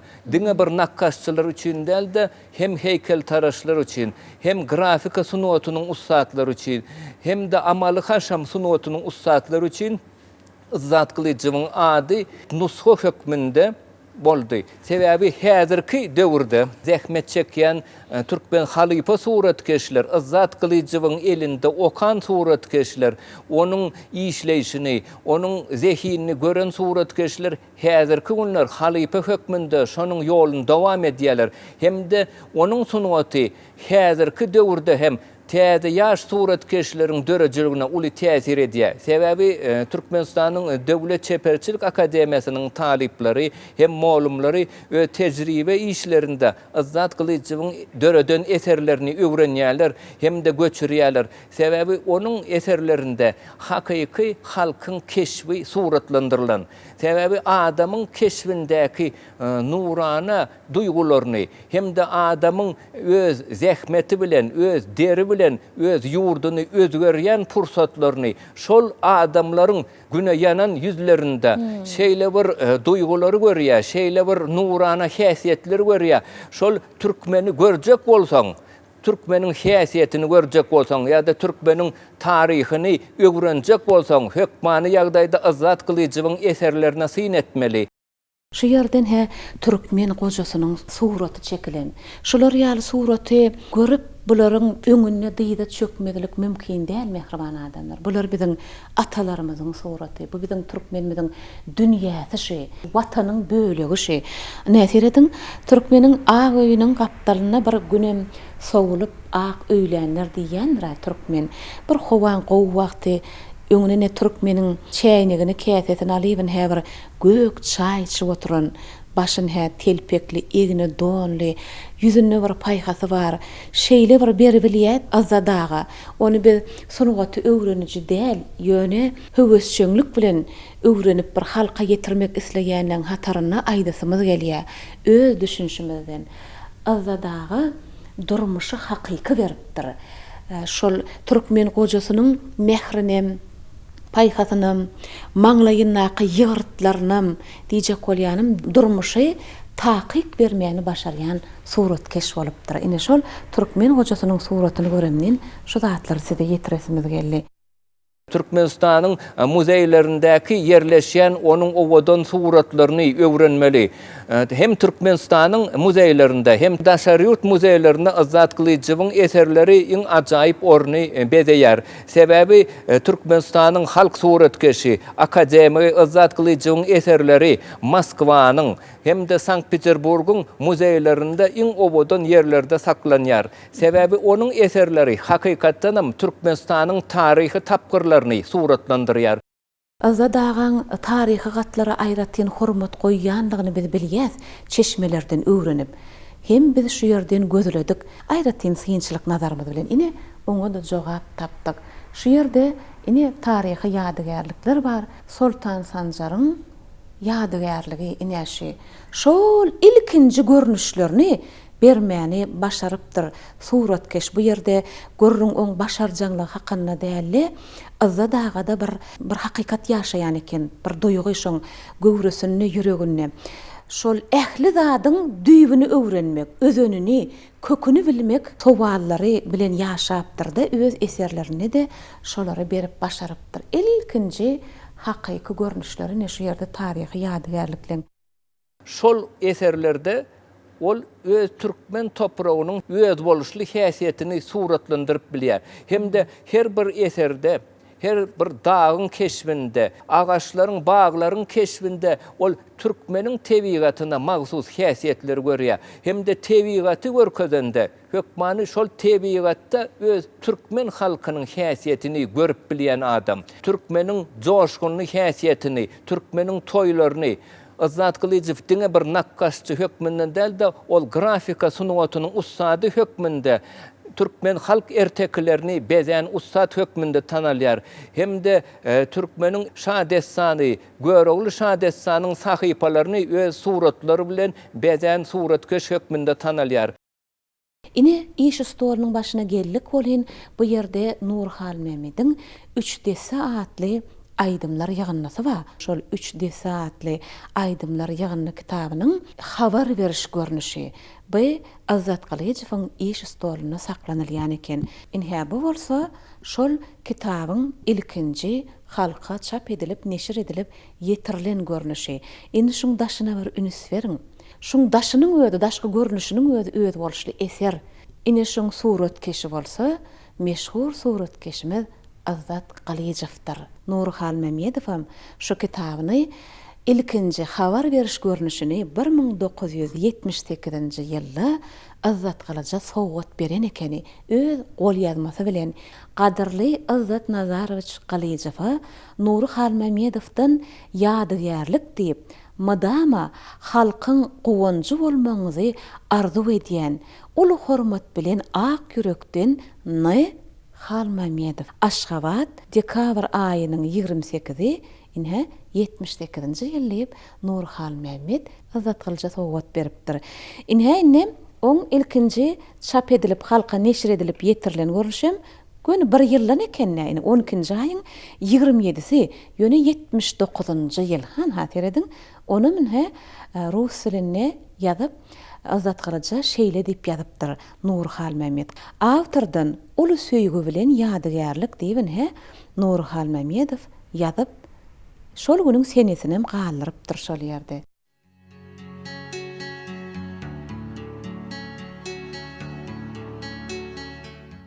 Izzat Ağaň öý muzeýinde ine şu görünýän burç oň saz sunugatyna goýýan sarpasyny hemem sazy söýenlik üçin aýdym saz sunugatyna hormat edip oňa düşünüp bilýänlik üçin ustadlaryň idil saz sunugaty bilen baglanyşykly beren sowgatlarym şonu suwud edýär ine edýär adamlar şoňa seredin ine türkmen dutary şu dutarym Izzat Ağaň eline saklanylan dutar şol nazarynyň siňip mehriniň giden dutary şu türkmen dutarym Izzat Ağa sowgat berilipdir ine şu saz guraly bolsa 2 sany çeperçilik sunugatynyň ägirtleriniň biri-birine geçiren, biri-birine eden hormatyny aňlatýan saz guraly. Ine şunu bolsa, türkmeniň ilkinji suratkeşleriniň hataryna tanalýan Bäşim Nuraliýewiň öz eli bilen ýasap Izzat Ağa beren sowgady ine şu saz guraly edem. Şu ýerde Bäşim Ağa ýazan eken Bäşim Nuraliýew ine B Nuraliýew diýe. Şunu öz adynym galdyryp Izzat Ağa sowgat beripdir. Bunun Izzat Ağa ömrüniň soňky gününe saklapdyr. Nesillerim häzirki wagtda hormatly ýerlerde goýup, gorap, aýawly gözü bilen saklaýarlar şunu. Ne 2 sany suratkeşlik sunugatynyň ustadlarynyň bir-birine hormatyny suwud edýär şolam. Edýär adamlar, gelin gepleşigimiziň şu ýerine Izzat Kalyjewoň söýen saatlarynyň ýene-de birini diňläliň.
Men yaş wagtym maňa miýesser etdi, şoň bilen söhbetdeş bolmaga çağalyk döwrümden Bäşim Nurali adyndaky çeperçilik mektepde okan döwrümizde şunyň ýaly uly suratkeşler biziň bilen duşuşyk geçirýärdiler. Hemde biziň üçin şol ýaş çağalar üçin, ýaş suratkeşler üçin şunyň ýaly hormat biziň üçin uly görelde boldy. Sebäbi suratkeşiň aýdýan maslahatlary biziň üçin uly tesir etdi. Biz şoların berýän maslahatlaryny öz dörediýän eserlerimizde hem ulandyk. Sebäbi men soňra bolsam Türkmen döwlet ýörüýti çeperçilik mektepde okan döwrümde biz molumlar bilen bilelikde Türkmenistanda geçirýän uly çeperçilik sergilere de gatnaşýardyk. Şo taýda Niyaz Murat Dawodowyň, Yakup Anna Nurowyň, Izzat Kılıçowyň, Durdy Bayramowyň eserlerini synaýardyk. Hem de şol döwürde olaryň döreden eserleri edil Türkmenistanyň şol günne magsus bolan häsiýetleri şöhlenenýärdi. Hem de şol suratkeşleriň döredýän eserleri bize yol görkezýärdi. Zadan suratkeşliň täze neslini yetiştirdi. Yaş zekini oğlanlar saýlap seçip şolary Moskwa öýde barıp birleşdirip gaýdyp, şoň yetiştiren oğlanlary soňa hem dünýä şekillerini sunuwatyny öz eserleri bilen dünýä çykan suratkeşleri bardy. KK'le olan atlaryna magdydy. Durdy Bayram, Mehmet Mehmedow, Şamhömet Akmuhammedow, Andur Almamedow. Şolan hemmesem her gaýsy öz bolşul şahsiýet, Mommy Seyit Muradow heykek taraşly, Jumadyrdy. Şolan her gaýsyny gidip yerleşdirip okudup, şolan okulary bilen gyzyklanyp, şolan talip haklarynyň meselelerini, şolan umumy ýaşaý jaýlarynyň meselelerinden barıp Azadaga barıp söýüp gaýdýar eken. Olar şu Azadaga özleriniň diňe bir halipasy, özleriniň bir iň bir ýakyn hosary hukmyny zeredi. Ondan Türkmen şekillendir sunuwatynyň dünýä ýaýramagyna da Türkmen suratkeşleriniň sergileriniň dünýäň dürli künjeklerini geçirilmegine de ýene Azadaga suratkeşler birleşmesiniň ýollaşy hukmyny eden işleri. Türkmen şekillerini sunuwatynyň wekilleriniň şahsy sergileriniň gurnulmagyna, köpçüliklüğün, toporluğun sergilerinin kullanılmagyna ýene de ýollaşylyk eden, şoňa ýardam beren. Ýani siz Çingiz Aitmatowyň sözlerini getirdiňiz. Çingiz Aitmatow ştaýk ýürütge Aşgabatda gelenine ilki bilen öz dosty Izzat Kılıçowyň ýanyna gelýärdi. Şoň ustahanasyna ýygnanan şaý başyny gurunly söhbetdeşlik üçýänler her türlü urdan işleýän adamlardy. İçinde daýhanlarym, çopanım, akademigim, professorum, kino rejissörum, aydymçym, şahirim, her türlü urdan işleýän adamlardy. Uly jogapkärçilik bilen şol jogapkärçiligi duýubyny şunday gelýär biziň. Hemem edil şu ýerden bide şolar ýaly taryhymyzda ýyl goýup giden adamlaryň nesilleriniň ojaklaryna baryp, olary bilen täzeden tanışyp, olaryň ojaklarynyň törlerine arkaýyn bir şey dip geçip, ýüzleşip, halkyna sunuwatyny miras goýup giden adamlar barada bize döredýän mümkinçilikler üçin Izzat Kılıçoň hut özüniň hem oň özü ýaly ussat türkmen ogullarynyň gelip bir düşläp oturup giden ýerlerinden edid arkadamyza biz tüýs ýürekden sag bolsun aýtmak isleýär. Goý mehriban arkadamyzyň bize şolar ýaly işler edip halkymyza getirmekligi döreden mümkinçilikler üçin jany sag bolsun, ömrü uzak bolsun, tutýan ähli tutumly işleri mundan beýlägem rowaj alsyn. Ine şu ýerden seredýät bolyn, diňe suratkeşlik sunuwaty barada döredilen eserler oň ünsüni çekmeýändirde, şol urdan ýazylan zatlarym en çemesi oň bir öz bolşly kitapxanasyny şol döwür emele getiripdir. Ine şu ýerde bir näçe tekçelerde görnýändir en çeme kitaplar. Bir zada aýratyn ünsüňizi çekesim gelýär. Azadagan özü diňe türkmen sunuwaty bilen gyzyklanmandyr ol.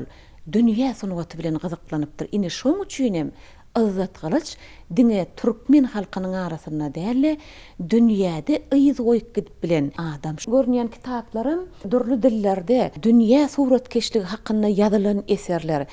Şolar bilen tanışmak mümkinçiligini öz ustahanasyny bir kitapxanada döredipdir öz üçin şol mümkinçiligi. Onuň ol dünýäň durly künjeklerini bolup gelýän adam. Afrika döwletlerine de, Aziýa döwletlerine de şo taýdaky getiren zatlary, onuň şo taýdan getiren dürli dümen nymatlarym bar. Şolarym bize ýa-ni gysganman, dadyrardy şolardan. Azadaga berilen en çeme sowgatlyklaryň görnýändir şu ýerlerde. Şolar daşary döwletlerden suratkeşe berilen sowgatlar eken. Ýene de mysal üçin şu telefon enjamy bar. Şuňy ne goýulan Şu stolu var, nağışlanan. Azza dağa şol Özbegistandan gelen mihmanlar beren eken şunu. Ine şu telefon enjamy edir şu ussahanada bizim suratkeşimiz yaşap ýörkä özüniň ulunun enjamy bolupdyr näşe. Edir şol döwür ol işleýän eken ýöne edil. Häzirki wagtda bu işlänok ýöne ussahanaň muzeýe öwürlen bir burçuny saklanylýar.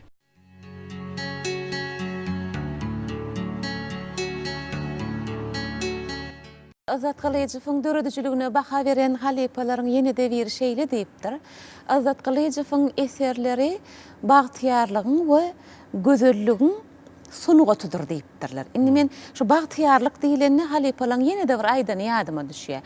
Azat agaň eserlerine goý ol haýsy ugry degişli bolsa bolsun, ýagtylyga çagyryş bar diýerler. Şu ýagtylyk bilen bagtyarlygy deňeşdiresim gelýär. Siz sunugat öwrenjiler nähili şol bagtyarlyk hem gözellik düşünjesini nähil izarlaýaňyz Azat Kılıçyň eserlerine? Şol renk bilen hem türkmeniň häsiýetini hem de türkmeniň tebigatyny berip bilýär. Sebebi onuň ýiti renkleri arassa doýgun renkleri şeýle bir sadlaşykly, her bir ýiti renkiň ýanyna başga bir ýiti renki goýup, şonuň güýjüni hem beýgeldiýär, hem joşdurýar. Ondan ýene bir belleje zadym, ol adamyň keşbini çekende, şol adamyň zähmet çekýän obodon hereketini tutup bilýär. Şol obodon hereketini görüp bilýär. Şol käbir göze ilmeýän hereketleri hem ol öz suratyna geçirip bilýär. Şol zähmet çekýän adamlar onuň eserlerinde lezzet alýarlar öz zähmetinden. Sebebi şolaryň elinden dürdäneler seçilýän ýaly. Şonuň elinden şo ıssy topragyň ýysi gelýär. Şol goýunlaryň, şol düýeleriň obodon keşpleri şol gyrkymçylaryň elindäki gaýçylar, onuň goýunlaryň, dowaryň keşpi türkmeniň tebigatyny, türkmeniň baý topragyny şeýle bir wasp edýär. Ondan şol zähmet çekýän adamyň keşbinde der dökýän, zähmeti bilen tebigaty we topragyny özgerdiýän şon ýaly adamyň keşbinde ol iň inçe duýgulary görüp bilýär. Ondan şol gyrmyzy renkler, al renkler, sapsary, altyn ögüsýän renkler ol şol tebigatyň hem de şol adamyň keşbini şeýle bir uly duýgular bilen doldurýar. Ondan şoň eserine seretseň hemişe bayramçylyk, hemişe bagtyarlyk. Ine şular ýaly eserleri görüp syynlanda bolsa öz watanyňa, öz watanymyzyň şular ýaly beýik ogurlaryna halk suratkeşi, akademik, hawa zähmet gahrymany Azat Kılıç ýaly ogurlarynyň geçen ýoluna buýsan ýazby. Azat Kılıçyň öz watanyna buýsanjyny bolsa, on her bir eserini görmek, duymak bolýar. Ine şuňa seredin, türkmen gaýdlary, türkmen ýigitleri milli egin eşikde, şeýle bir owodon tebigatda toýly wasyna, misaly toy tutýan türkmen ogurlary, gaýdlary. Indi bir wada seredende, şuňa seredin ýokary ýandan bir seredin, gözaýlan mehriban adamlar. Belki özüňiz emädir saýlap tapyp şu eseriň adyny ýüze çykararsynız. Tebigatam toy tutýar, watanam, watanyň oglum, gaýdam toy tutýan misaly. Ine seredin, şoň üçin Azat aga şu eseriň adyny özüne giýirdipdir. Ha seredin häzir operatorymyz alyp görkezse, ine taharp şu ýerden başlanýandyr. Türkmenistan, ine bagy, bossan, ine eseriň içine suratkeş adyny owodon surat edip ýerleşdiripdir. Ine Türkmenistan, bagy bossan. Bagy bossan näme? Şemalyň ugruny agyşylaşyp duran baglar, ol parahatlygyň nyşanydyr. Her bir kendiriň böleginde renk joşup gaýnap dur. Ondan şol renklerde ol durmuşyň häsiýetini, durmuşyň itergesini, durmuşyň badyny görkezip bilýär. Her bir renk özüçe notalar ýaly gürläp başlaýar. Edil saz bolup, simfoniya bolup, üýtgeşik bir keşfe öwürler. Sebebi onuň eserleri muzeýlerde bolsun ýa-da sergi jaýlarda bolsun, göskeni tomaşaçynyň gözüne ilýär. Sebebi olar ýanyp dur.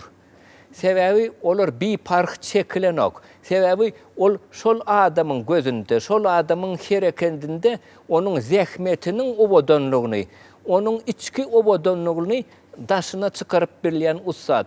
Şonu dine bir söz bilen aytıp bolanok. Onu tomaşaçılar özleri duyyalar. Sebebi şol renkler şu tomaşaçıların gözüne, yüreğine ulu tesir ediyor. Sebebi her bir renk öz hasiyetini, öz dokluğunu, öz yitiliği bilen adamın gözüne tesir edip şol adamın içindeki içki duygularını oyarıp biliyor.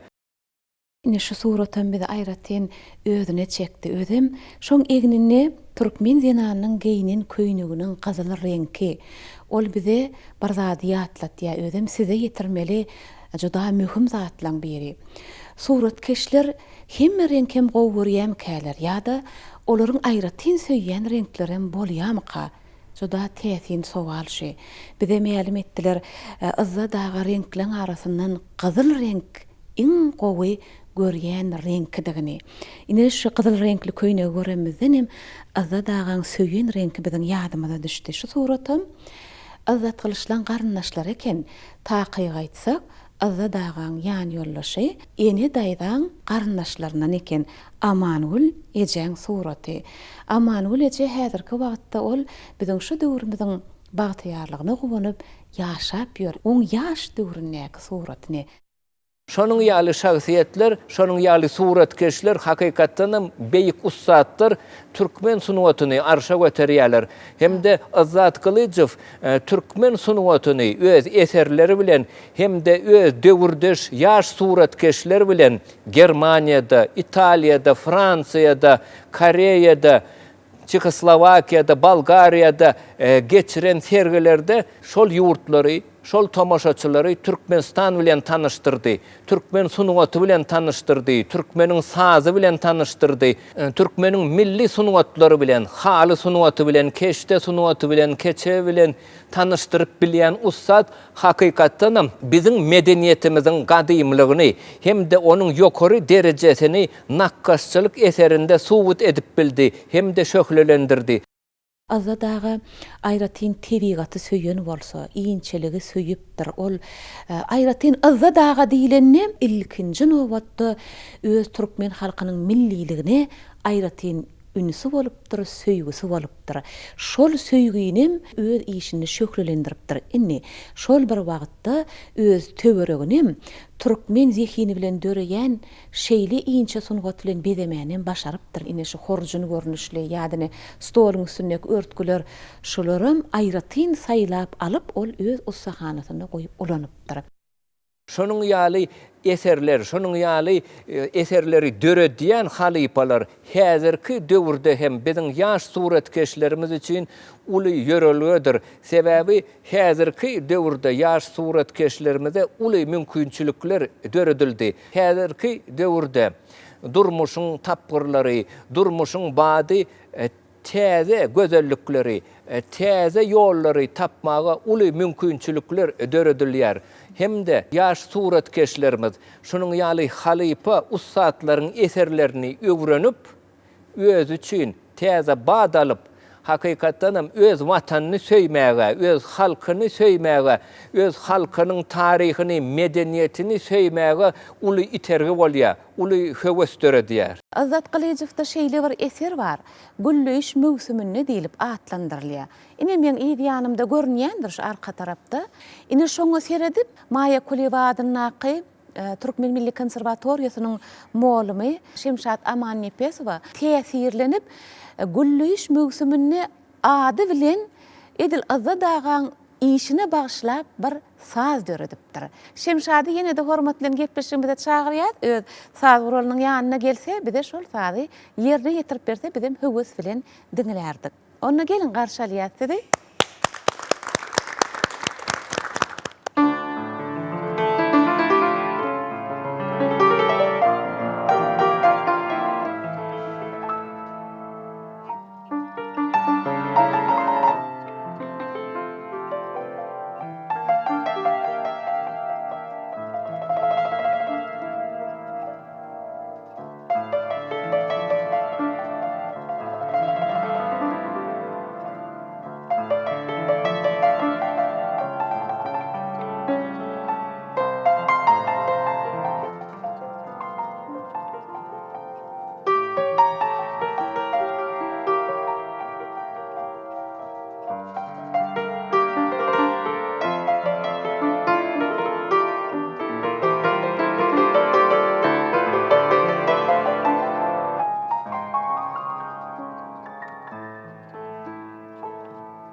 Egerde insanyň göwni juwan bolsa, onu olur bagtly bolýarlar diýip belleýärler. Haçanda özüňe suratkeş bolup, sen zihiniň hem juwan bolany bolsa, ol iki esse adama berilen bagtdyr diýärler. Adamyň haçanda göwni juwan bolany ýaşalan ýyllar oňa hiç kär etmeýärmişin.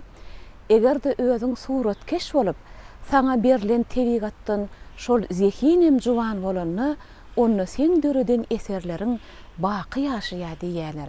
Ine şol baky ýaşaýan eserleri döreden insanlaryň birim meşhur suratkeşimiz Azat Kalyjewdir. Şu ýerde dürli görnüşdäki baglaryň, gülleriň ösüp oturanyny görüp, bulary seredip synlap tolgunmazlyk asla mümkin näl. Sebäbi azza daga ýaşap ýörke hut şu howla öz zähmetini singdiripdir.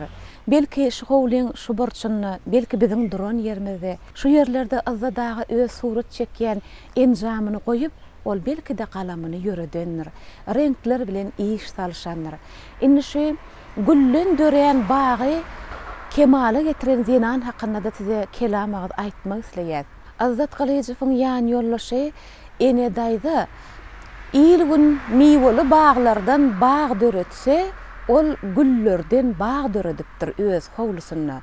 Çünki gülleri öz mehriban ýan ýollaşy azza dagaň gowy görýänligi üçin ol ikisiniň hem islegini arzuwyny hasyl etmek maksat bilen güllerden bag döredipdir. Häzir şeýle bir ýyzy gelýär şu ýerde, şu gülleriň, baglaryň bilelikde ikisiniň utgaşyp gelýän saatlaşykly görkü bilen bilelikde şeýle bir Azat Kalyjyň ýaşan howlusyna bir ýakymly ýyz we mehriban adamlar. Bu ýyz tebigatyň ýyzy, bu mulayym ýakymly gelýän bu azza dagaň zihininiň ýyzy, zihininiň ýakymy diýip biz size şu ýerden ýetiresimiz gelýär.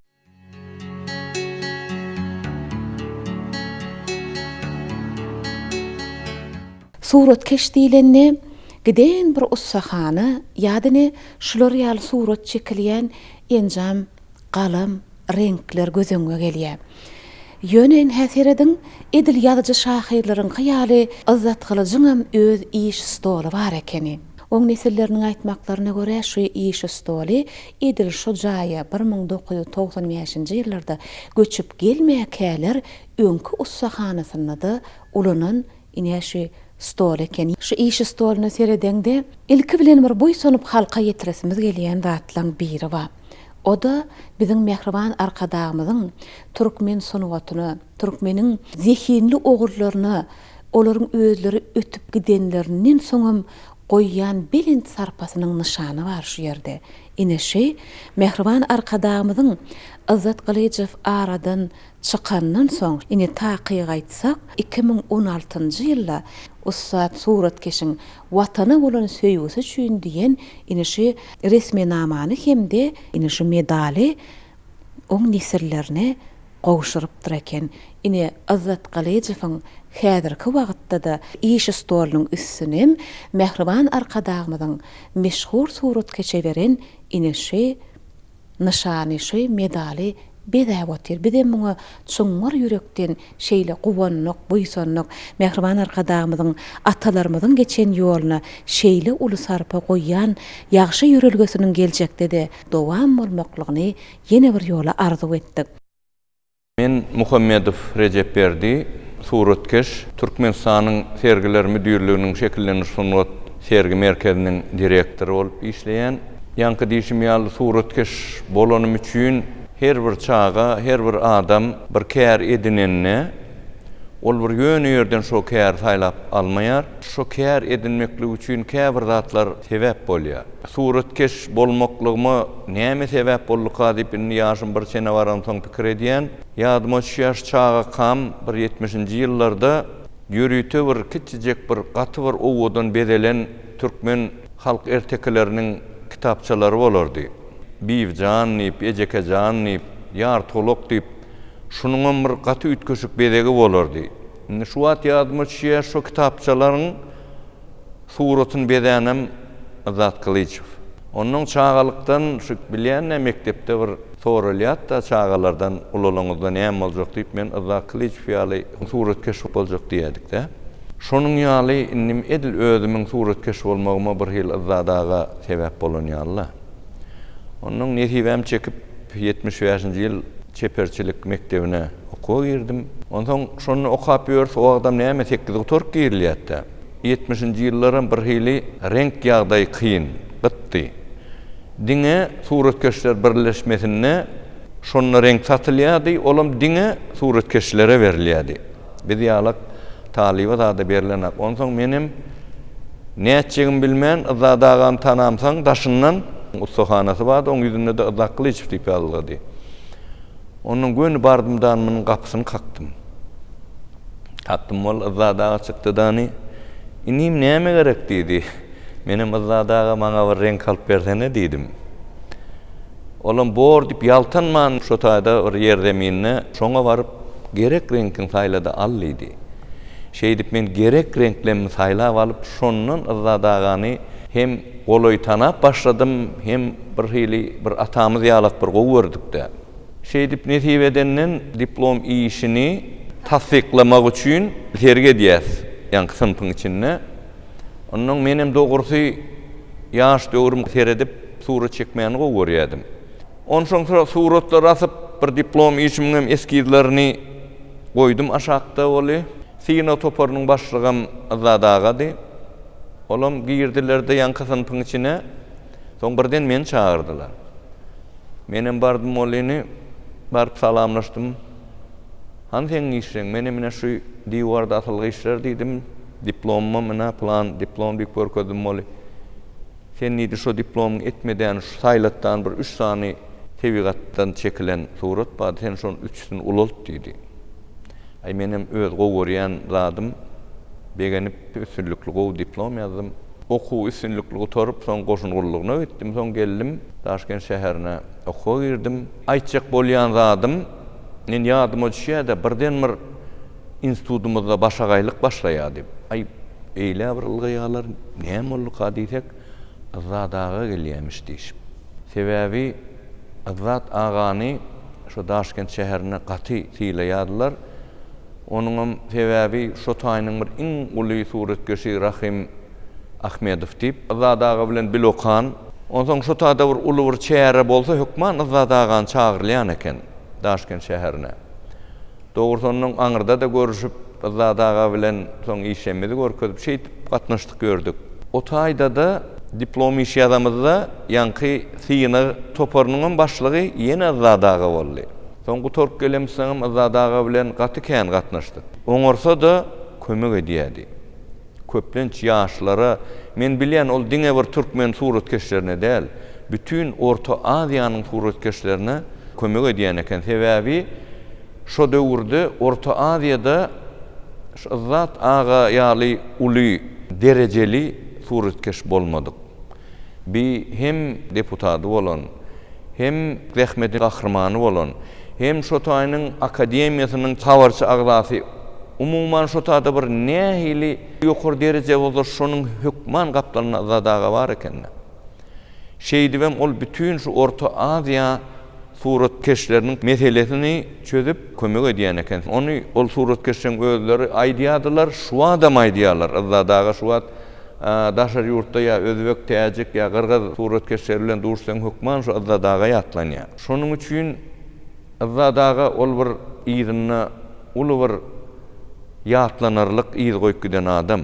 Dogrusy Azadagadan öň bir Bäşim Nuraliýew bady, ýöne Azadaga şu okuwuny gutorp gelip Türkmenistanyň çeperçilik ýanky şekillenir sunuwatyny birnäçe ýokary derejä galdyran suratkeşiň birde. Ol bütün dünýä tanýar. Men ýadyma düşýär 2000-nji ýyllar Angliýada da tergaçyp bererdi. Şu taýda da 80 ýaşyny belledik, uly tergaçyp şo döwrüm Angliýada tergaçdy. Bir ömrümiziň gaty köp ýyllaryny Azadaga bilen geçirdik. Gaty kän iş etjekdi. Men bilýän bir uly gowrumly Göktepe bagşlanan bir işi başlapdy. Onu gutorp ýetişmedi. Şol iň soňky işi. Azadaga barada näçe aýtsaň, näçe gürleseň, gürläp oturmaly. Munha görüşüňizi ýalyp duran ýerimizden biziň bir şekillenir sunuwatynyň muzeyi. Berde de Azadaganyň gaty kän işi saklanýar. nusxawi suratkeşlemeden işi var. Ine Adam we Yakup Kulüç'ün işi var. Ayhan Ağan edil şolar bilen bilelikde Azad Ağanın Mehtacı diýen işi var. Olum bilýänsiňiz Mehtacı bäsleşik geçirilip şonu Azad Ağa şo yeňici bolup ömürlük şol Mehtacınyň keşbini döredip şo Azad Ağanyň çeken eteri bolup galdy. Şonun ýalam ýaňam bir aýlanlyk golyny Azad Ağanyň bir näçe işleri bar. Onu başga işler bilen gaşdyrmak ol kyn. Soňky ýyllary ne biz görüp oturýarys bir gaty köp biziň bir şahsiýetlerimiz, gaty köp merhum ýazyjylarymyz ýa aktyorlarymyz suratkeşlerimiz tirhegine galdyrylýardy. Ine bu zatlaryň aňyrsyna biziň hormatly prezidentimiz dur. Şonuň üçin biz hormatly prezidentimize köp sag bolsun aýdýar. Goý alyp barýan bir ägirt işlerin madama rowaj alsyn, jan sag bolsun, ömrü uzak bolsun. Ýazyjy şahyrlarymyz sözlerden eserler döretseler, suratkeşler olar renkliň üstü bilen eser döredýärler. Olar sözleriň ýagşysyny, süýjüsini saýlap alyp yüreklerini görkezseler öz eden işlerini. Olar ýene-de renk saýlap bilejilik ussatlygy bilen şol eserlerine yürek berýärler. Murad ağa, sizin özüňiz Azad Ağaň bir maşgala dosty bolupsyňyz da olaň. Özüňiz ýatlamalara bir salgylanyp şu gepleşige näme etläp getirdiňiz bir halka getirsem biz aýtsak diýip. Azad Ağa barat aýtsaň bir ulur umman adam kärçiligi, onuň rahmeti, onuň işi, onuň halka eten hyzmaty ol ulur mektep bolup durýar. İslenlik görüp başlan işiňi dolu kämillik derejesine eltmeklik. Onum tomoşa etdiýänler, seýinleýänler şondan lezzet almaklary. Şol urgaty ulu derejede diýip hasap etdiýänler. Azad Ağa tam özüniň şol zähmeti bilen ýaşy ýam 80'e ýetip barýanymyzy ertir ýerden turup şol öz ustahanasyna howlugyp gidip ýyllere ýam ýyzy aýtsa ol günüň aýagyna işini deýinip öýüne gaýtýar. Ol ýanky etdiýän işinden lezzet alýar da. Lezzet alýar. Gaty zähmet bilen, öz zähmeti bilen ýanky geçen kıyın ýollaryny özüniň öňüne goýan maksadyna ýeten adam diýip ben hasap etdiýän. Azad Ağa şu kıyın ýollary geçip häzirki döwre türkmeniň taryhyny şekilleriň üstü bilen ýetiren ussat. Biziň hormatly prezidentimiz türkmen halkyna bar bolan ussatlary, şahsiýetleri geçen biziň gahramanlarymyzy, ählisini ýatdan çykarman halka ýetirmegi, olaryň münasip ady tutulmagyny ünlüýär. Biz hem hormatly prezidentimize köp sag bolsun aýtýarys. Hormatly prezidentimiziň janynyň sag bolmagyny arzu etýär. Özüniň beýik sunugaty bilen, gaýtalanmaýan zehini bilen diňe türkmen halkynyň däli, dünýäniň şu ugrundaky sunugatyna öz boluşly goşandyny goşup giden adamyň her bir ulanan zady biz üçin şeýle täsirli, bizi bir park goýanok. Ine şoň üçin biz Azad Kılıçyň şeýle-de Azad Kılıç ýaly ägirtliň her bir ulanan şolara degişli bolan zatlarynyň ýanyny bir pursatlyk egilenmeýän bilemizok. Biz size ýene bir zady özümiz hem täsirini görüp ýetirmek isleýär. Azad Kılıçyň iş stolunyň üstünde bir ömre hiç wagt aýrylman saklanylýan 3 sany kitap bar eken. On aýratyn ünüs beren awtorlary kimler bollyka ýa-da durmuşyň haýsy ugurlaryna ol aýratyn ünüs berdike. Suratkeş Omar Hayyam ol aýratyn söýüp okapdyr. Şu Omar Hayyamyň şu 2 kitaby ine serediň. Şolar suratkeşiň iş stolundan aýrylman saklanylan, okulylan, ýüzlenilen kitaplarň biri näşe. Inni ýene biri ine şu Ibn Sina'ň döredönleri bilen baglanşykly. Azad Kılıç ol lukmançylyk ilmine de aýratyn ünüs beripdir, okapdyr, öwrenipdir. Şoň üçin Avicennaň ine şu Ibn Sina diýip atlandyrylan şu kitaby ýene bir ikinji kitap, iş stoluny bir ömre saklanylan kitap. Oň üçünjüsi Marhuş diýip atlandyrylýar. Ine şu kitaby Azad Kılıçyň hemişe ýüzlenen kitaby bolupdyr. taryhy öwrenmek bilen baglanşykly.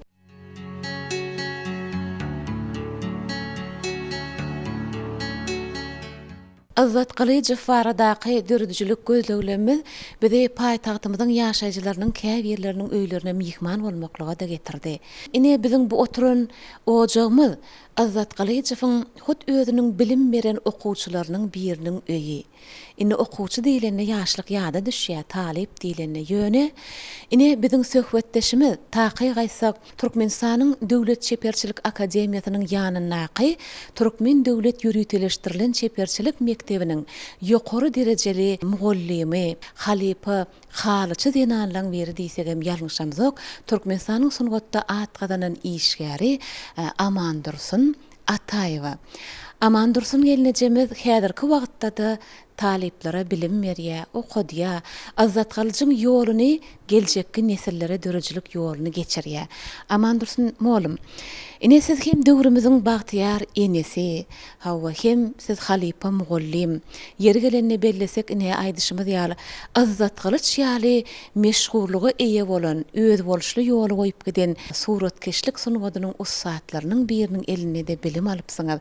Siz özüňiz mugallimňyzy ýatlap bize bir gepleşigimiziň dowamyny nämeler aýdarsyňyz, ýüregiňizde nähili zatlar bir netlediňiz halka ýetirelip şu mugallimňyz hakynda. Men 1957-nji ýylda Aşgabat şäherindäki Şoturlsta beýle çeperçilik mektebi halçy bölümi okuwy girdim. Şu wagtlarym biziň mektebimizde Halipa suratkeşlere sapak berdiler.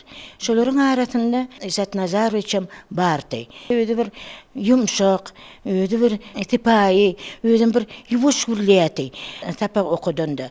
Onuň o ezatam ýaşlary üns bererdi. Onuň ýaşlary şu surat çeken ýaşlary ýürüýdi, şolary bilen duşup gurun berýäti. Sunuwatyň iňçe sırlarını öwredýäti. Menim öwrenýänimden diýerdi, menim şular ýaly bir suratkeş bolasym gelýär diýip bir hili arzu edýätim. Onuň bir günem Izat ağa men ýanyma gelip Aman Dursun, sen diýdi şu çekýän suratlaryň, köýne nusgalary alyp täze geçirýän, bu dokan hallaryň ine göwnüm ýetýär diýdi. Ine sen diýdi, renkinem gowalýan hallaryň bir hil nepit, owadan, granaqşynam gowalyp barýan, terediýän molin çitmem darak kakşyňam diýdi, bir hil gelişip dur diýdi. Sen diýdi, suratkeş bolarsyň diýdi. Onuň men şu sözleri bir tolgunyp bir hili begenip ruhlandym. Onuň menim giýjegim diýdi, şu ýaltanmanýanky täze nutgalary çekdim. Bir näçe nutgalary edip, onuň şu nutgalarym hala geçirdik. Onuň Izat ağa bir gylygy bardy, el açykdy. Şu bide nirde bolsa bide şu suwly renk tapardy. Tebe o renkleriň arasynda dokma gerek renkler bolýardy. Älemde owadan renk gerek, ine granaqşa nähili renk gerek diýdim. Bide getirirdi. Toparmada 15 gyt bolup okudyk. Şu 15-imide de getirirdi. Soň renk zat bolmasa şäheriň içinde beýleki şäherlere ýürüýte tawşyrýardy. Ine Leningrada, ine Moskwa diýip. Şonda da diplom halda okamada ýürüýte getirip bide hemmemede paýlaýardy. O wagtlar renk tapmak kynrak. Renk tapmak kyndy, kagazam tapmak kyndy. Şu zatlary bide Izat ağa alyp bererdi. Ýaltan men öýde getirip bide paýlardy. Şu zatlar heňi gözüm öňünde ýadymyş. O wagtlar siz näçe ýaşyňyzda? Men ýaňy mektebe oturup, 60-njy ýyllarda. 60-njy ýyllar näçe ýaşymda, 17-18 ýaşymda. Ine häzir näçe ýylyny şu sungatda siz oğluňyzy baglap işläp ýörsiň? 5 ýyl okudum. 52-de işläp ýör. 60 ýyldan gowrak onna ömrüňizi bagş edipsiňiz şu sungatda. Ömrümi bagş etdim o çataýda. Inen 1962-nji ýylda da şu mektebi tamamladım. Soňra şu mugallim bolup bitmä diýip işläp ýörkäm, Izat ağa şu okudyşyny bide şu aýdýan zatlaryny hemmetini ýaşlara gurrun berýärdim men. Heňi ýaşlara gurrun berýän ýerde bolsam, ýaş mugallimlere gurrun berip aýdýan ene okudan wagty şey diýäti diýip. Onuň hormatly prezidentimiz Ustad halipalarymyza uly üns berýär. Gahrman prezidentimizin başy dik bolsun, jany tag bolsun, hemme edeni işlerim rowaçy bolsun. Şeýle bolsun, aman dursun ene. Men size hem ene diýesim gelýär, hem mugullim diýip ýüzlenesim gelýär. Çünki Azzat Kılıç näme ol türkmeniň taryhyna ady ýazylan insan. Mehriban arkadagymyzam şeýle watan üçin zihinini bagş eden adamlara, ömrüni bagş eden adamlara şu döwürde nähil aýratyn ünüs berýär. Bu zatlar biziň hemmämizi şeýle buýsonlar ýa edid arkadagymyza şoň üçin edil siziň bilen bir hatarda bizim edil şu ýerden ýene bir ýola tüýsürekden alkyşaýdy. Şeýdip ötönlemidi beýgel diýen üçin şeýdip watan beýgel ýa şeýdip watanyň taryhym şu günem geljegim hut mehriban arkadagymyzyň özüm beýgel ýa biziň nazarymyzda hawa. Ine aman dursun bolum. Siz ýaňa görrüň berýäňizde şunu 17-18 ýaşlaryňyzda ekenne geljekde sen suratkeş bolarsyň diýipdir. Şeýdip baňy özüm aýtdy. Sen bolarsyň diýdi. Şoňa da men bir hili begenip, uwanyp, işläp, onuň şu oturan taňam şu mektepde men alqaldylar. Demek senin suratkeş çykar diýip size aýdan beren bahasy siziň şu gapyny açmaklyga suratkeşlik sunugatynyň bir halypasy bolup ýetmekligi şu wagtlar uly itergi beren eken. Size şeýlerek sowalym-da. O wagt siz ýaş wagtyňyz. Şol wagtlar Azzat Kılıçyň hünäriniň eliniň ussatlygyny o diýen bir siz göz getirip bilen dälsiňiz. Inni siz tejribeňiz ýetig adamdan belli hem suratkeş hawa häzirki nazaryňyzdan siz nähil baha berýäňiz Azzat Kılıçyň döredüçiligine? Ol nähil suratkeş eken? Oňa suratkeş ýokdym. Hem görsen şondan gowy suratkeş ýokdym. Öýde bir okuwçylary gowy şoňa men begen ýatim şu ömür şolryň ýanyna otururdy. Şu ýaşlaryň ýanyna öwredip, aýdyp, nirde boldy. Öz çağlaryna näme gowy görerdi. Sebäbi zihinini nesile geçirýän adam ol zihinini öz perzenini saýar ahir. Onsoň ol özüň näki zihini ýene birini ýetişdirýän bolsa ol mümkin näl öz perzendinden aýry görmeklik. Şeýle tam gowyna maşalatynda 3 etem biziň mektebimizde gutardylar. Beýişlik bilen gutaryp toğra çekip peňidem şolar öz hünärini işläp ýörler. Ine aman dursun molum. Siz suratkeşän hä? Özüm dol derejede suratkeşiň tälimini alyp halypalyga ýeten adam. Ine Azzat Kılıçyň döredýän eserlerini siz öz nazaryňyzda nähil aýratynlyk duýýaňyz? Şoň aýratynlygy näme-de? Renk sayılacında çeken suratne renklerin bir ütüçükdi. Demek sizin pikiriňizde Azzat Kılıçyň aýratynlygy oň renk saýlap bilijiligi ne diýip düşünýäňiz? Şeýlem bir surat bar bol eliňizde? O men şu suratym ine görkedim. Kimler bolar? Idada men adamım Kırgızstandan bir ýerden geldi mihmanlar. Şoň ýanyna çagyryp öýde men suratym aldy. Şonu görkezden gowy.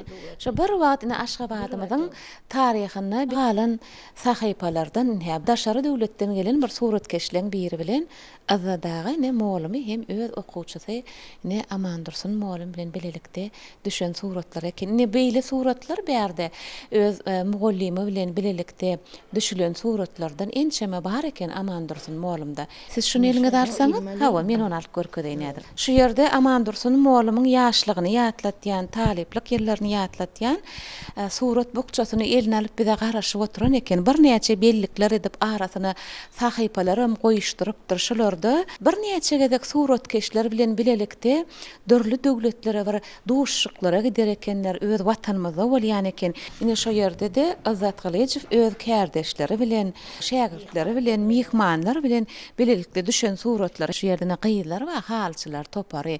Dürli ýyllykdaky gyýylar diýip aýdýar şuny. Şu gyýylarym şu halçylar toparını Azzat Kılıçew molumçylyk edipdir. Azzat Kılıçyň şägirdleri diýsegem biz ýalňyşamyz ok. Ine şu ýerde seredin, ýokarda, ine ortada ine şu surat, ine aman dursun molumyň suraty. Nusxa edip şu çeken nusxamda hala geçirýär. Onuň dokmada dokýarlar gyýlar. Her gyýdy aýratyn dokýar. Özüne alyp şu nusxany aýratyn dokýarlar. Siziň şu ýyllar içinde Azzat Kılıçewiň eserlerini seredip iň gowy gören eseriňiz mugullimyňyň haýsy eseri bollar? Men mugullimyň Baht diýen eserini aýratyn gowy görýän. Baht adly eseri hemmelere de täsir edýär. Ol ýerde dürli milletlerden bolan zenanlar üýüşüp agzybirlik bilen bir oturuşlary, gapdalyna çagajaklary bar. Şeýle owodan ýagty renkler bilen çekilenýär. Doğrudan ama owodan renkleri ütüçük renkini alyp gaty goýýşy. Siz özüňiz haýsy umuman şu renkler dünýäsinde haýsy renk gowy görýäňiz? Men şu halçı bolansan kızıl renk hat gowy. Kızıl renk. Düşek kızıl, älemde owadan kızıl diýerler. Ine şu halin renklerini gaty gowy görýän. Mugallimyňyzam ol suratkeş hökmünde gyzyl renk gowurýan ekenne. Adam kärçiligi, öýden bir ýuwaş gurlardy. Tapak düşündirip, aýdyp, galam bilen çekmäni öwretdi, renk bilen çekmäni öwretdi. Şu ýatlatan ýatla bermeli. Onu okuwçylar ýalňyş aýtsa birden mugallimyň gaharlanok. Hiç gaharlanmaýady, ýok, hiç gaharlanmaýady. Aýtam görkezip, düşündirip, şeýdip bir de öwredýärdi. Näçelik baha alardyňyz? Mugallimyň näçelik goýar? O baha goýurdy. Nime galam bilen çekme gaty kyn bolansaň 4 goýýardy. Renk bilen 5 alardyk. Nähili şu ýaşlyk ýyllaňa taleplik, hünär öwrenen döwürleňi ýatlamaklyk hemmäde ýakymly bolýar-da. Aman dursun bol. Şu wagt nähil siz Azat Kılıçyň öwredenlerini öz okuwçylaryňa da geçirýänsiňiz? Geçirýän öýde okuwçylarma. Her tapakda heňi-deňi ýatlap ýör. Näçe ýatlataňam ad.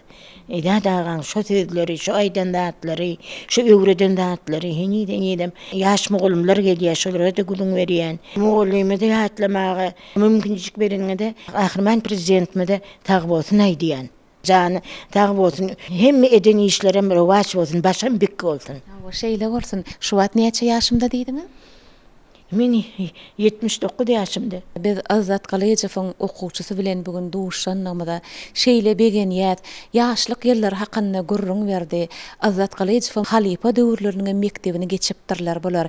Häzirki wagtda bolsa aman dursun eje ol 80 ýaşap barýar. Siziň ömrüňiziň mundan uzak bolmagyny arzu edýär. Azat Kılıç ýaly ustaatlyň mektebini nesillere geçirmekde de ýene-de uzak ýollar, üstünlükler bilen rowaşlyk gazanyp bermekliňiz arzu edýär. Tagy bolun, şeýdip tiýläp geleniňizde hemme eden dağdyňyz rowaç bolsun. Rowaşlyk hemmämize bile bolsun. Sag bolun.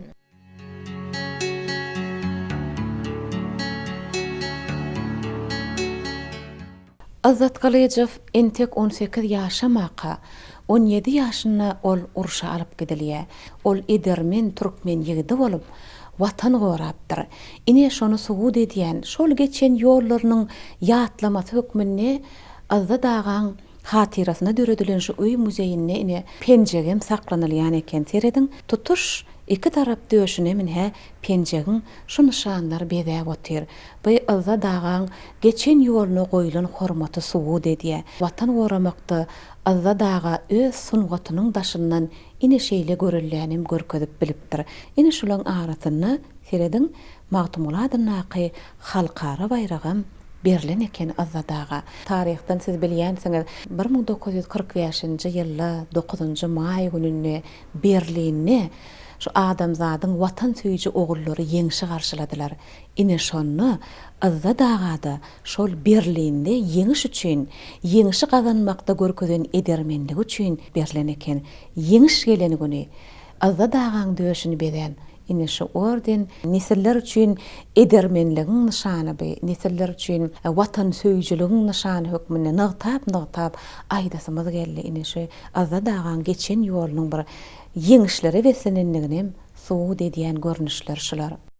Azda dağan uly gyzynyň ady Maral lepeside her gepleşiň başynda da aýdypdyk. Maral gyzy ol häzirki wagtda şol döwletara ylalaşyklar netijesinde daşary döwletlerde ýagny takygaýsak Singapur döwletinde ol işläp ýörenligi sebäpli maşgalasy bilen olar hem şol ýerde ýaşaýarlar, hem işleýärler. Şu gepleşigi taýýarlaýanlygymyzy eşitip bir öz watanyna bir alkışnama, arkadagymyza alkışnama hemen bir qaqasyny ýatlap käbir zatlar bir menim öz mehriban türkmen halkymyza ýetirsem diýip bir de öz ses ýazgysyny ugradypdyr Maral Kılıçewa. Gelin ýadyr gepleşigimiziň şu ýerine şol ýazgyny bilelikde diňläliň.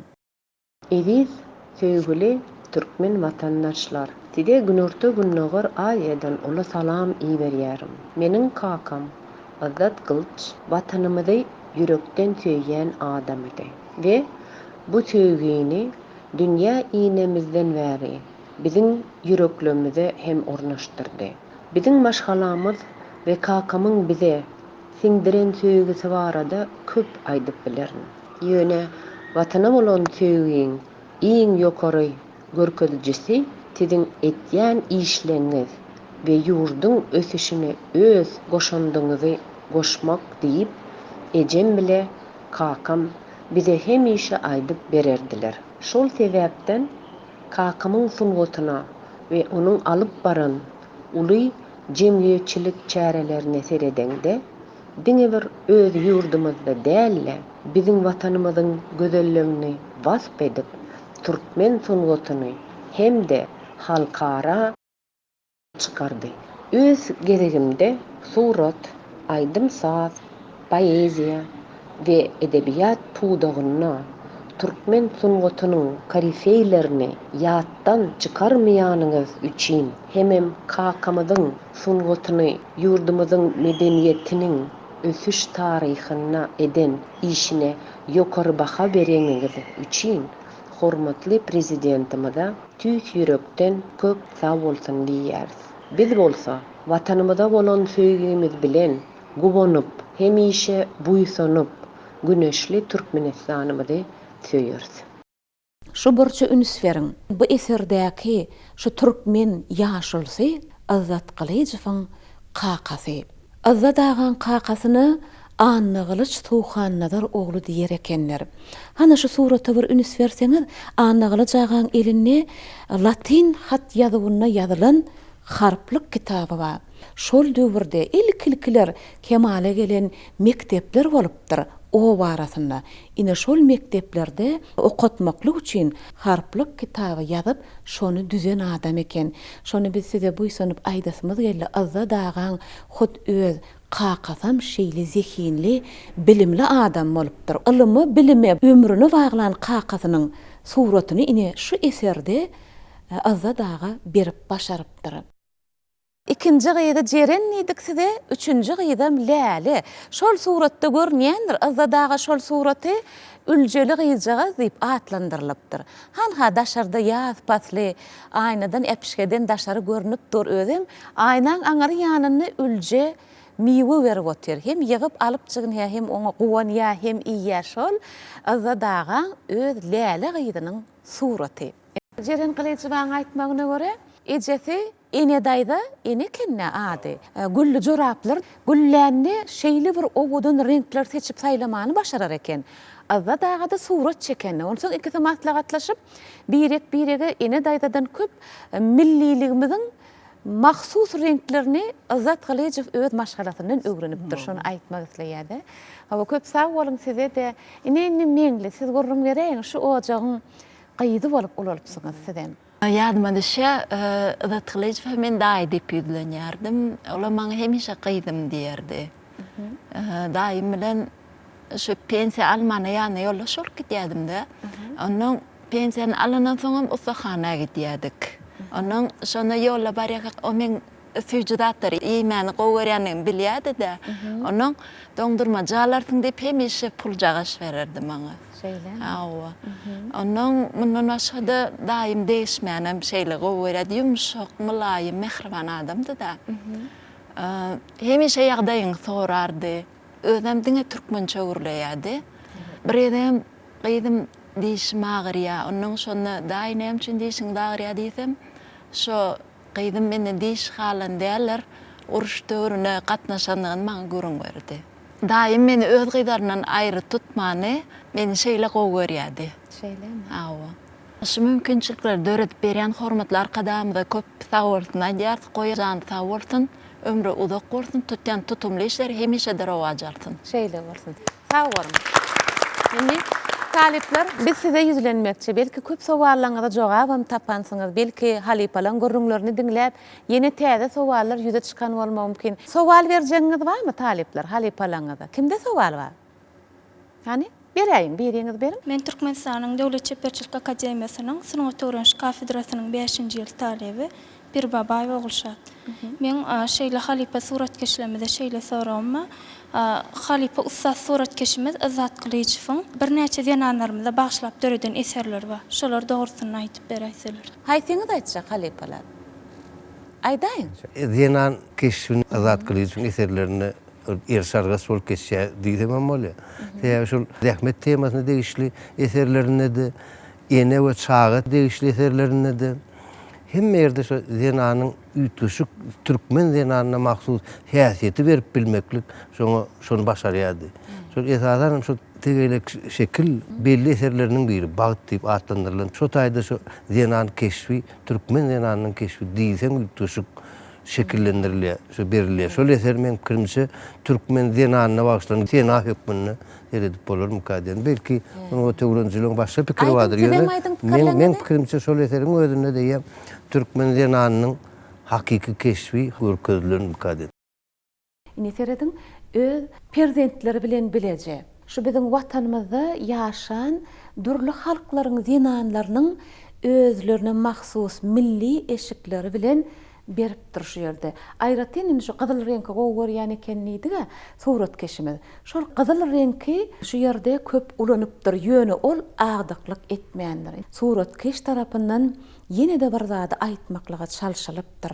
Agda birligi. Zenan dünýäsiniň bir pursaty ine şu ýerde görkezilýär. Bizde toýlamyzy gelin gyzlaň bir haydan hay bir ala şakyrda boluşup degişmeleri bilen işlerini gülýäli ýerine ýetirýärler-de bir kömek edip goňşularyň toýumy, garnaşlaryň toýumy şu atlaň hemmesi duýulýar-da şu taýda hem tagamlaryň ýyzy gelip duranýar bolýar. Çelpek, muhammer, şu pişme diýenýärler özüm olaň adam şekillerini suratkeşiň gurnoýuşy bir-birine seplep ekidip ören gerek yerine usatlyk bilen ýokardan seretmek häsiýetimi, şolary göz ýetimlerini her hili usatlyk bilen ulanmak düzünleri var-da. Şolary ulanyp renk ýagdaýyny aýtdym, ýöne renkde hiç wagt zat kılıjyň derejesine barp bolanok diýen manyny aýtjak boldum-da. Ýöne ol renkden başga gatken zat baňarda. O adam içki duýgusyny bilişi, zenanyň häsiýetini berişi, o ýerde çeper beýan etmek, on öz boluşly galamy ýöre düşýi, içki duýguny. Ana o zatlaryň özü düýbünne ýankyşar eserin ýatyrda. Eneň içki duýgusyny berip bilen adamda. Hala naha öz gaýdanyň ýa zahmetkeş daýhanlaryň, gaýdalaryň gelinleriň açanynda her seniň şekilini, içki keşfini açyk beýan edip bilen adamda. Azat Galyjewiň döredijligine zenanlara bagyşlanylan uguruň özü häzirki wagtda ýaş sunugaty öwrenjiler tarapyndan aýratyn öwrenilýär şol. Şu surata da ýetiň ünsüňizi çekmekçi, şu zenan Azat Galyjewiň ýan ýollaşy ba ene daýda. Şu ene ejem jigis ekenşi. Şol buruşdaky türkmen gaýdynyň suraty durmuşda ýaşap ýören haýsydyr bir türkmen gaýdyna degişli bolmasa-da, ol umumy suratkeşiň nazaryndan türkmen gaýdyny beýan edýän eser hökmüni hana öz eden işi saklanylýar.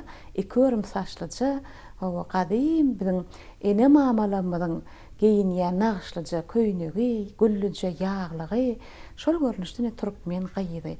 Bu ýerdäki surat bolsa, inhä şu surat. Azda dağan hut öz garyndaşlaryna degişli çekilen öz garyndaşlarynyň biriniň gaýdy jeren bize görrüň berdi. Şu daýdamyň suraty diýip. Ýani azda dağa şol suraty çeken eken. Türkmen zenanynyň suratyny çekmekligi juda ussat bolupdyr. Durly ýaşdaky türkmen zenanlarynyň suraty, gelinleriniň, gaýdynyň bir wagtlar taryhda durly görnüşdäki börükler gaýypdyrlar türkmen zenanlary. Durly ýerlerde Türkmenistan watanymyzyň durly çäklerde ýaşan ene mamalamyza mahsus bolan libaslary bolupdyr, türkmen libaslary. Ine şolary bermek bilen azadagy öz eserlerine miras goýupdyr. Azat Galyjewiň eserlerinde gelin gyzlaryň keşpleri ören köpdür. Sebebi her bir gelin gyzyň keşfinde ol öz watanynyň gözelligini görýär, öz watanynyň häsiýetini görýär. Hemde meniň üçin iň owodan iň täsirli eser Rowaýat atly eseri. Ol tegelek taslama boýunça ýerine ýetirilen ýa-ni öwedagada şonuň ýaly tegelek görnüşli eserini agzady, Bağıt diýip eseri.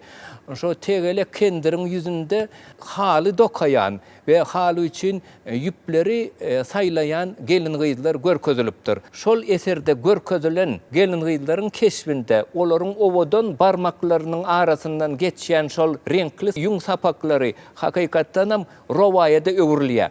Näme üçin? ol yöne bir senedi görkezmen, şol senedi beyik sunugata ögüren Türkmen gelin gıyızların vaspı hökmünde görüyer. Ol aydın hökmünde, poema hökmünde, simfoniya hökmünde hakikattanam ulu rovayete ögürülýär. Şonun ýaly eserlerde Türkmen gelin gıyızların hem näzikliği, Türkmen gelin gıyızların hem çeper ussatlygy, olaryň mehri, olaryň iňçeligi şol eserlerde duyulýar. Meniň üçin Azat Kılıçybyň ýene bir täsirli eseri var, onuň ady Ören Mehirli. Men we meniň ejem diýip eseri var. Şo ýerde bir ýaş enäniň ýanynda oynamaçları oynayan çağacık görkezilipdir. Ol ejesiniň ýanyna ymtylyp şo çağanyň keşbinde, şol enäniň keşbinde şeýle bir duygular var, şeýle bir söýgü var, şeýle bir aragatnaşyk var. Şol eseri görümde men öz ejemi hemişe ýatlayan sebebi menim ejemiň ýanyna oturamda ejem geplemese de şonda da ejemiň mehri duyulýar. Ejemiň hereketinde, ejemiň elişinde hökman öz çağasyna bolan söýgüsi, öz çağasyna bolan ýylylygy duyulýar. Ýöne seredende men eýem şo söýgüni duýýan. Azat Kılıçybyň Men we meniň ejem atly eserinde şeýle bir mylaýym renkler var. Ähli kendiriň tekizliginde şol enäň söýgüsi, enäň mehirligi ähli renklerine siňdirilen. Şonuň ýaly täsirli eserler hakykatdanam şol ussadyň eserlerinde duýýar. Ine şu suratın Azat Karacaň maşgalasy, ene daýdan ejesi, biwi ejeň suraty. Şuň egninäki keteni biz özüne şeýle çekýär mehriban adamlar gadym garmyzy keteni näşe. Şu gadym garmyzy keteni egninne ine serediň biziň enelerimiz, mamalarymız dakynar eken şeýle monjuklary, şeýle owadan türkmen zenany Türkmen halysynyň üstüne oturan görnüşi. Bu eserlerde ykbal var, bu eserlerde tarih var.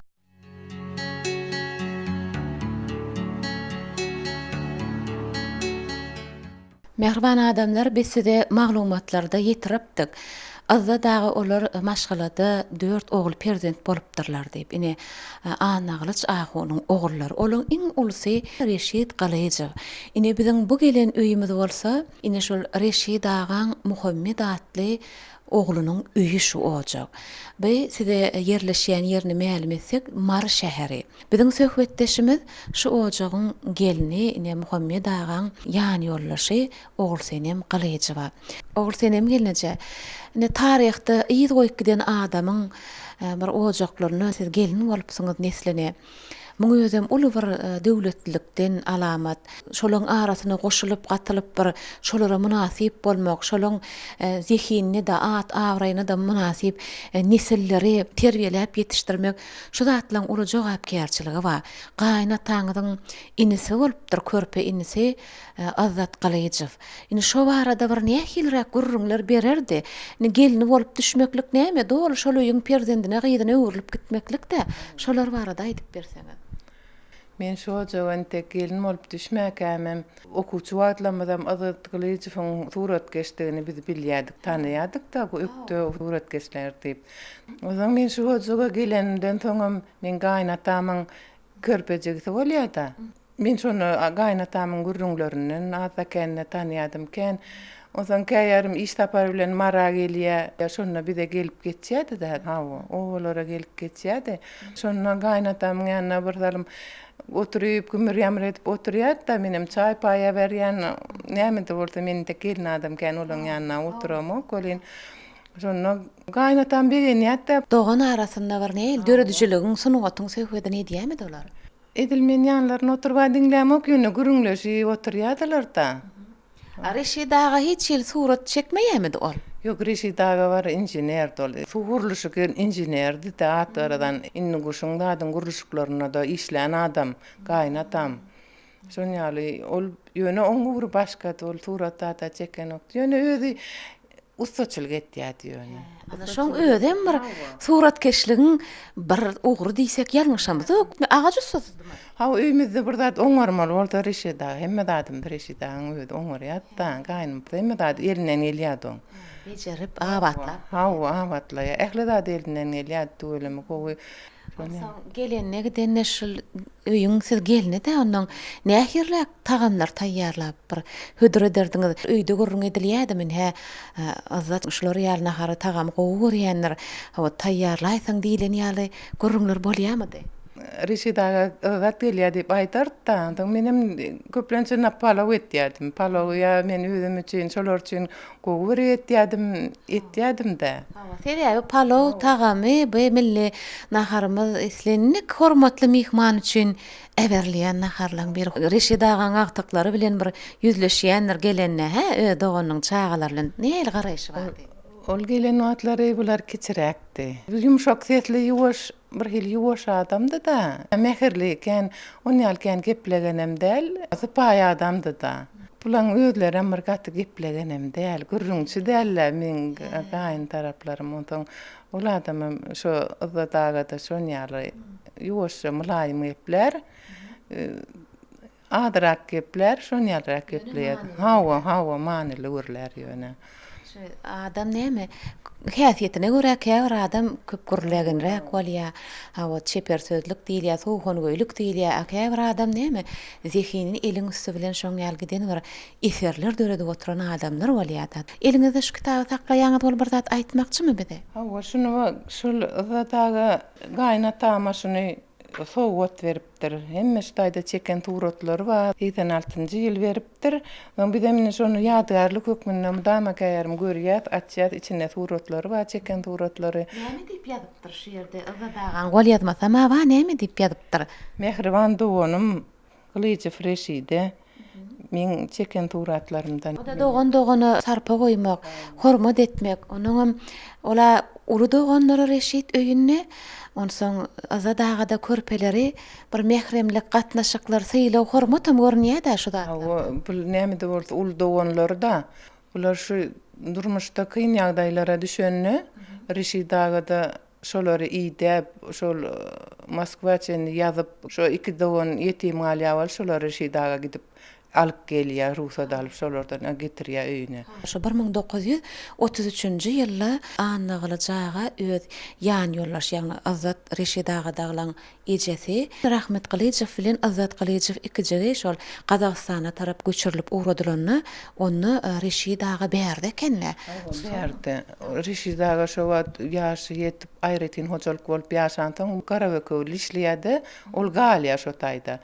Bu çaygalar bolsa intek ene taty bilen ýaşandan bulary alyp gitdiýärler.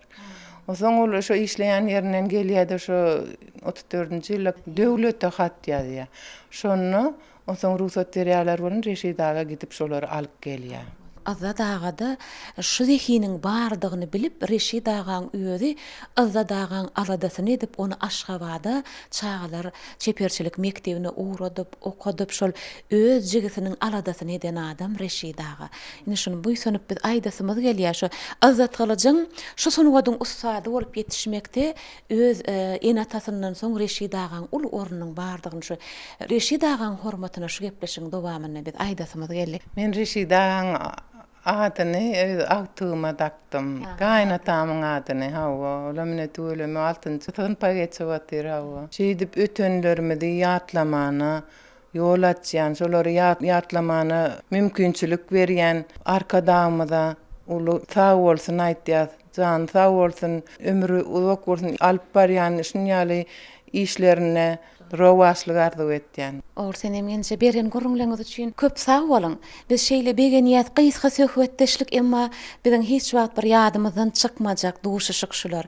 Bizne ýurdumyzyň durly künjeklerine şeýle watandaşlarymyzyň öýlerine gelip bilýäs. Mehriban arkadamyzyň bize döreden bir açan giň ýollary esatyna sebäp şeýle ojaklar kännet watanyň ösüşine öz zehini bilen başaryny bilen goşan edip giden ötünlümüz kän. Bizemine durly ýerlerde bolup şular ýaly tanap, barıp, dost bolup, dogan bolup, gatnaşy bilýänligimizi şeýle begenip edil şu ýerden Azat Glyjyň doganyň nesilleriniň ojagyndan mehriban arkadagymyza bizim tüýsürekden sag bolsun aýdýar. Jana sag bolsun, ömrü uzak bolsun. Sizem köp sag bolun, ömrüňiz uzak bolsun, hemmäňiziň nesilleriňiziň bagtyna gowanmaklygy nesip etsin. Sag bolun, Taňry elken şeýdip gelip bizen şunýalaky torap, ýa-da pemedadi halkymyda görkezýäňiz. Ine şu yerdeki küýde äsiredin adamlar, şuň için näki duran renkleyjiler hot azza dağan elinni hereket eden. Şu renkleyjileri, men doğrusu şular beýan etmekligi de bir hil tolgunýan. Sebäbi nähili beýik eserler, ödem dünýäň durly künjeklerini näki muzeýlerde, iň görnükli ýerlerde duran eserleri döredip bilmekligi belki de edil şu renkleyjilerim goşan edenler. Belki ine şu Türkmenistan bağı olsan esernem döretmeklikde şulary ulananlar. Ine şeýde pikir näçe ýöretseň ýöredi bermeli. Biz özümiz suratkeş däl, ýöne biz sunuwatyň aşygy, biz suratkeşligiň, biz zehiniň aşygy. Türkmen halky aslyny şu damaryny zehine sarpa goýmak, zehinlilik, watan söýmeklik duýgularymy dama at çapypdyr. Bizim şolaň bir bölegi hökmüni ine başardygymyzdan beýik adamlaň, beýik şahsiýetliň, beýik eserlerine pikirlerimizi goşmak isleýär edi adamlar. Size ýene bir zady görkezeýin. Şu gapdaky bu atyrby. Mony azza daga şeýli özü seçip saýlap alyp, öz üstüne sepinýän, ömrüne sepinen atyr eken. Şulentek soňlanmaka oň ömrü soňlanypdyr. Ýöne azza dagany ýatlamaklyk üçin öz libaslarynyň üstünden gelýän ýysyny çağacıklarına alıp durmaklığa bir ulu qımmatlyk diýsek biz ýalňyşamyz. Azza dagan geynin eşikleriniň ondan galan libaslaryň üstünden ine şu ýys gelip dur. Ödem şeýle ýakymla ýys. Türkmenistanyň sunwatda atlanan eşari suratkeş Guranýerli Gurwanow. 1982-nji ýylda Mary vilayatynyň suratkeşlerine başlyk edip belediler meni. O wagtlar ýaş wagtlym bir ay soňam Türkmenistan suratkeşler birleşmesine Azat Kılıcıf'ı bellediler. Ona çenli biz Azat'ın diňe daşyndan görýärdik. Daşyndan goýanýardyk, işlerini görüp, işlerini garaşýardyk. Hemem şoý öýüne giden ýa-ki ýollarda zatlarda görsek daşyndan goýanýardyk. Ondan soň Azat'ın bir häsiýeti wagtda ol kim bilen iş talışsa şonu içini öwrenerdi. Ondan bir ýerde gelenine ýa-ki Türkmenistanyň halk suratkeşi Mehmet aýdypdyr, men diýipdir, şu Guranýerligiň tanamak diýipdir. Şol diýipdir, men diýipdir, şuň çağalaryny bir ýaşaýyşyny göräýsem diýen diýipdir. Sebäbi 6-njy gurultaýyň öňýanyny da şu bolýan gurullar. Şoňa gitmezmegin et öňýanlary. Ondan soň Mehmet ýanyma geldi, şuraýaly ýaşaly sen öýüň göreseň diýdi. Bardyk güner tanrak kampaýa garşylady, çağalar çykdy öňünden bolan wagt dedi, men dedi. Ol işleyen zatdan mal qaydardım, bular ýaly ýaşyla gawat berjegim bilen bolsam diýdi. Men onu iyi bilen aýdardım diýdi. Siz güner tanýardyňyzdan bolýar eken diýip, şolar ýaly bir tanışdyk, şeýdip ben çağalarym bilen tanışdy. Ana şeýdem, ýa-ki Moskwada şol gurultaýa gidemizde Şajan Akmuhammedow azada üçümiz 5 ýyllap şol agza boldyk. Oň bir häsiýeti bar. Şol bir sergide bir gowy iş görse şonu hükmanjaň edýär bärik. Men ýa bir şol suratkeşiň işini gördüm, men şeýle gowy gördüm, şeýle haladym, ol şoň ýaşaýyş ýagdaýyna diýip soraýar. Şoň usana sady barmy diýip. Ay menem usana sady bar, ýöne durmuş şertleri azajyk beterek diýen bolýan, şonu gel kömek edeli ýa-da. Ona me diýdi. Çok kömek. Sebäbi şol zekini suratkeş şeýle gowy görürdi. Ana şeýdip işledik, men dogrymasam gaty kän ýa-ki dünýä bir adamlar bilen Azat'ın üstünden salamlaşmak, tanışmak meser etti. Moskwada şol bolýardyk bolan, hökman menim çağırýatda. O döwürlerde orta diýen suratkeşleriniň başlyklary köpedi ýaşdy. Şolar şol Azat'a garaşdyrdylar da. Şol maslahat etmelem bolsa bir ýerlik bilerek barjak bolup, Azat'ın şeýle bir owadan renkleri bar da. Şol renkleri köp sunwat öwrenjiler onu her ýerde aýdýan bar. Ýöne men öz pikirim boýunça şol açyk renkler miniaturadan gelen olmaly. Ondan soň biziň ýa-ki ata-baba enelerimiziň, mamalarymyzyň keçeleri, hallary, çuwal torbalary, şoň hemme edýän işlerine şol atlar bar. Durmuşy hakyky çekmek ortaýda arasda renk bolýar, arasda. Gök, ak, gyzyl, ýöne ýa-ki temanyň bir tekizlik geçýär. Şol tekizlik bilen şeýle bir owadan edýän bir şonu berdi tomaşaçylara. Ol bir ýeri garaşylmadyk zat boldy. O diňe bir türkmen şekillenir, sunwatyny bolman Orta Aziýan suratkeşleriniň Günnoworun gatyk köp suratkeşleri şol Azadağın şol tapan ýoruna öýkündiler. Şonu alyp götürdüler. Sebäbi diýsen, şonnaky tapan ýoly şoňa çenlik hiç wagt ýokdy içerde. Bizem bolsa şol esasy şol atlaryndan alhamallyk. Şol atdan alhamal bolan bir suratkeş boldy. Köp suratkeşe şoň ýanky Azadağın işleriniň täsiri etdi. Yine de bir tarafı var Azadağın ir wagtlar kitap bedevlerini yerine getirdi. Sonra sağlara değiştirirler var da sol ödem dünya verli adam, ödem sol dereceye yeten adam sol gecicik çağlara da şeyle bir sevgili ediyet de bir vaat sol horduncuk mu, sol hordunun kaptarlarına çağacıklar için ertekicikler ediyedi.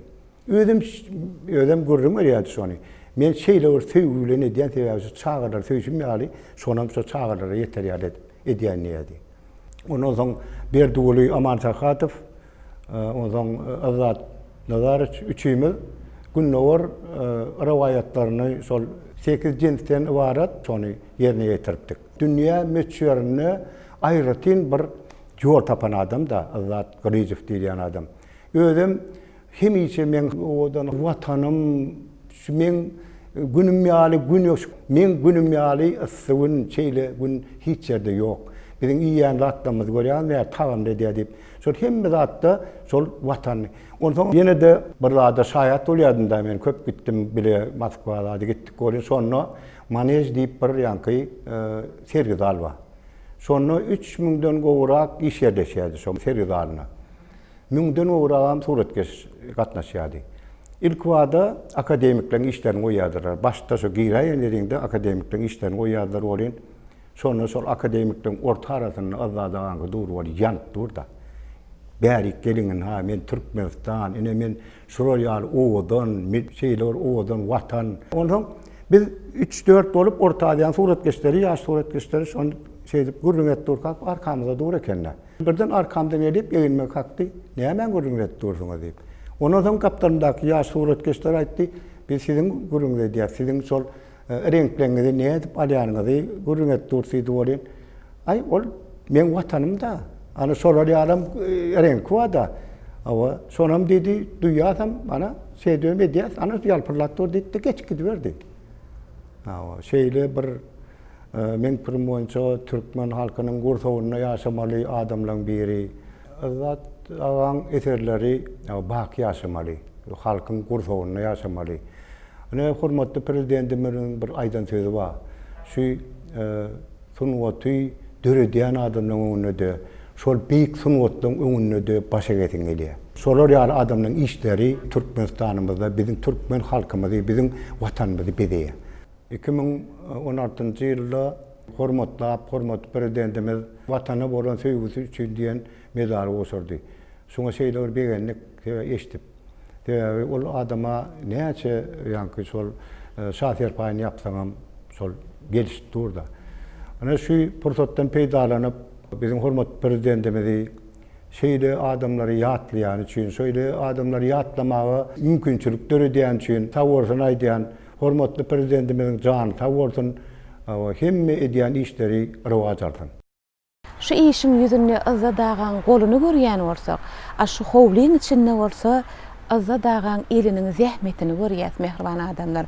Şonu galam bilen çeken zähmeti bilen el bilen ýene de yer bilen baglanşykly çeken zähmetini baglanşdyrasymyz gelýär. Ine biziň şu ýerde duran ýerimizdäki şu meýweli agaç bu horma agacy. Horma agaçyny şu howluda Azadağan ýan ýollaşy ene daýda hut öz eli bilen eken şuny. Azadağan öýde şu baglara sereder eken. Haçanna her ýyl ýylyna meýwe getirenne Azat Kılıç şu horma ağacının meýwesini hut öz elleri bilen ýygar ekenni öz çağalaryna, agtyklaryna hödür eder ekeni. Häzirki wagtda da oň özi ýok bolsa da, oň nesillerine de, bu howla mihman bolýanlara da, Azadağany syýlap, ýatlap gelýän mihmanlara da hem meýwe berýär, hem dostlary saýa salýar bu horma agacy. Tebigaty söýmän suratkeş bolmaklyk mümkin hem däldir. Azadağada bolan suratkeşlik babatyna şeýle eserlerine seredenden ol adama bir hili ýagtylyk berýär. Ol haýsy bir tema degişlen bolsa, çekilen surat ýanky döredilen eser bary bir şol tebigatyň ýagtylygyny berýän. Misaly, saňa şeýle bir ruh berýär, şeýle güç berýär. Olam renkler bilen baglanyşykly bolmagy mümkin. Azadagada renk saýlap bilicilik aýratyn ukyp bolupdyr. Renk diýildigem eýem ýene-de tebigatdan gaýdýan şöhlelenme. Indi şu ýerde ýaňsyda aýtdy, şu aýratyn tebigatyň ösümlikleriniň arasyndan tebigatyň gözellikleriniň içinden güli gowurypdyr diýip. Indi şu öz qaqatynyň suratyny goýupdyr, näme çekipdir eserini anagyljagan. Şoňa aşak ýanyny burçuny da ýekece açylyp duran bir düýpde açylyp duran güli şekillendiripdir. Şol azadagan eserlerini gül öýüdi boluşly nişany öwürilipdir. Aram-aram döredijilik saparlarymyzyň arasyna suratkeşliň ustahanasyna mihman bolmaly bolýar. Şonda men madama suratkeşiň iň soňky çekip goýan suratyny ünsüm gönükýär. Şol surat çekilýän enjam bar anha. Şol enjamda çekilip goýulan surata ünsüm gönükýär. Ine bugün Azat Galyjewiň ustahanasyna gelemde de ýene-de şeýle boldy. Ýöne bu enjamda Azat Galyjewiň iň soňky çeken suraty dälle, oň ýeke-täk çeken ilkinji öz suraty goýulypdyr eken, ýerleşdirilip. Şu surat Azat Galyjewiň 35 ýaşyndaky keşfi. Bu suraty haçanna Azadaga Leningradda okap ýörke 1958-nji ýylda çekipdir eken. Suratkeşiň doglan ýylyndan çen tutup alsaň, edil şol wagt ol 35 ýaşynda eken. Azadaga ol iň soňky suratyny ömrüniň iň soňky suraty Gökdepe galasy bilen baglanyşykly bolupdyr. Türkmen halkynyň meşhur suratkeşi Azat Galyjew boýsunup aýdatymyz gelýär şonu. Merkezi Aziýada ähli suratkeşliň arasyny ilkinji gezek akademik diýen hormatly ada münasip bolan adam. Häzirki döwürde Türkmenistanyň medeniýet ulgamynda, sunugat äleminde hormatly prezidentimiz ýaş suratkeşlere, halypa suratkeşlere uly golda berýär. Täze döwrawap eserleri döretmäge uly mümkinçilikleri döredip berýär. Şunuň ýaly uly mümkinçilikleri döredip berýän hormatly arkadagymyza uly sag bolsun aýdýarys.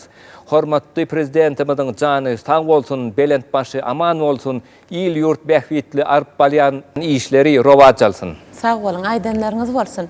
Indi şu ýerde gepleşigimiziň başyndan bäri surat çekip oturan jigilerimiz bar. Olar baqa bilen Anna Gurban. Dogry aýtdym däme atlaňyzy? Anna Gurban, näetdiň işiňen tek gutorna däldir, ol uzak iş bolmaly. Bir bärik alyp seretdirip görkezip bilermiň kyn görmeseň. Hem halipalar seretsin. Şu işiň ady Azat Galyjewiň öň taryhda öz döwrüne çekip miras goýan suraty güz aýdymy, şeýle däme? Anna Gurban çekipdir. Azat Galyjewiň galamyny iýdarlap, Azat Galyjewiň renkini iýdarlap, döredijiligini iýdarlap çekipdir suraty.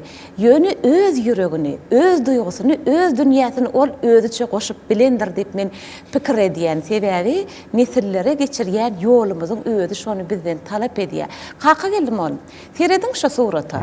Öz taliýiňizde nähilrak baha berersiňiz? Doğrudan işe berilen wagt ören ol ustad adamın öz olanyny da bir esli wagt talap edýär, ýanky iş dogry ýerine ýetirmäge. Bir talip ondan soň öz boluşly garaýşy bar. Aslında bir şol ýokary derejäge ýeten ustad suratkeş öz işini gaýtalap bilmäýär hiç wagt. Ondan gowy edip bilýär, şoň derejesine goly edip bilýär, artyk edip bilýär. Bir iş ikincige de gaýtalanmaýar. Ol näçe gezek renkler goýulypdyr. Şol wagtda nähil pikir edipdir, şol wagtda nähil ilham joşup, zehin näme talap edipdir. Şoň üçin ören meňdeş bolup bilýär, ýöne öz ýoluny tapýar. Azat Galyjew hem şol ýalyny öz boluşy ýoluny tapýar. Şoň üçin talip häzir özüçe özünden goşulýar-da şol işi ýerine ýetirmek derejesinde. Ýöne aýdamyzda gowy ýagdaýda bar ýa. Sebäbi taliplanmadan 2 sene tanıyas. Oňat işleyen ýöktü taliplanmadan berdi. Tuvalem. Tek diýmek utorulmaýa, bu işe wagt gerek. Nisip bolsa bizine gepleşigimizi tamamlarsy, ýöne işiňiziň teksidiň tamamlananyk öz okuyan ýeriňize alyp gidip ony dowam etseňiz üstünlük hemraňyz bolsun jegem. Indi baky, hansı dem görkezersiňizmi? Bize suratyny Azat aga öz suratyny çeken bolmaly. Häli başlandy şeýle başlapdy bir göreleň any halepalar seredelim. Jeren nähili? Men diýäm kakaňyda. Kakama meňilýäp canly ýalyk etdi. Canly ýaly edil şeýle he? Şu ýerde şol zadaga mahsus fotosuratdan alypdyr ören gowuşy. On şadyan ýumşak bolan adam da oň ýanyna gürleşeň dedi.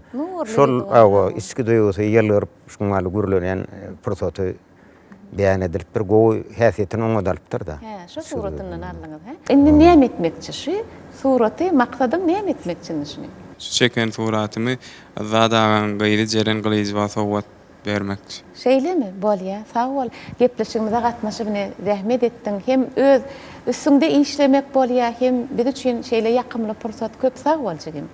Azat gylýjy fiýaly şahsiýetleri ýatlamak üçin döredilen mümkinçilikler ummasy güýçler dörediler. Şeýle işleň, şeýle çäreleň başyna hormatly prezidentimiz dur. Medeniýetiň ösmek üçin, türkmen sunuwatynyň ösmek üçin edýän taýsyz, şahsy tagallasy gaty begenleri ýaş. Şagalymyzyň ösüp gelýän ýaş neslimize berilen terbiýeň has göwüne jaý bolmak üçin şu şeýle ýatlama gepleşiklerini geçirilmege mümkinçi ullakan täsir eder mukaddiýan. Şoň üçin şeýle mümkinçiliklerini döredilip berilýäni üçin ýene bir gezek men Mehriban arkadağımyza şeýle mümkinçilikleri döredilip berýäni üçin sag bolsun aýdýan.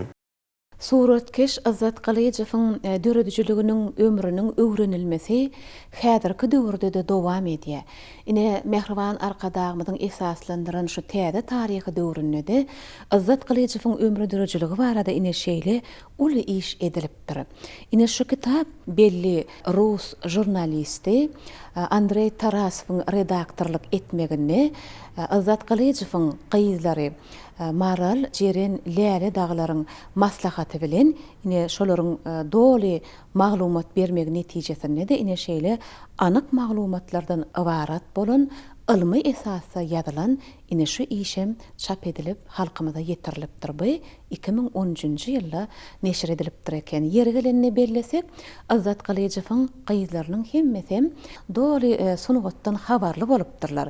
Oň ilkinji gyzy Maral Galyjewi ol belli suratkeşleriň biri, türkmen suratkeş Zenani. Oň ikinji gyzy Jeren Galyjewi olam sunugaty öwreniji. Üçünji gyzy Läle Galyjewi bolsa ol taryhçy.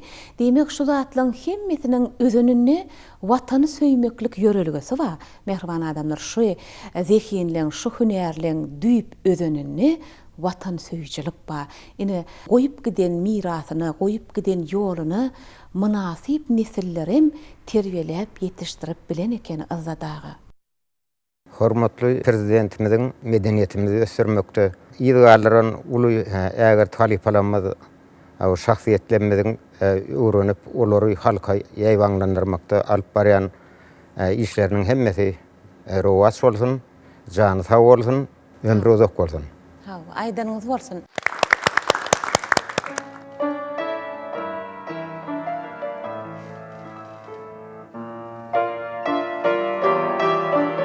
Mehriban adamlar, ine biz Türkmenistanyň halk suratkeşi Azat Galyjew barada ruhy çyragymyň çäklerini, ençeme söhbetleri, görnüşleri ýad edip size getirdik.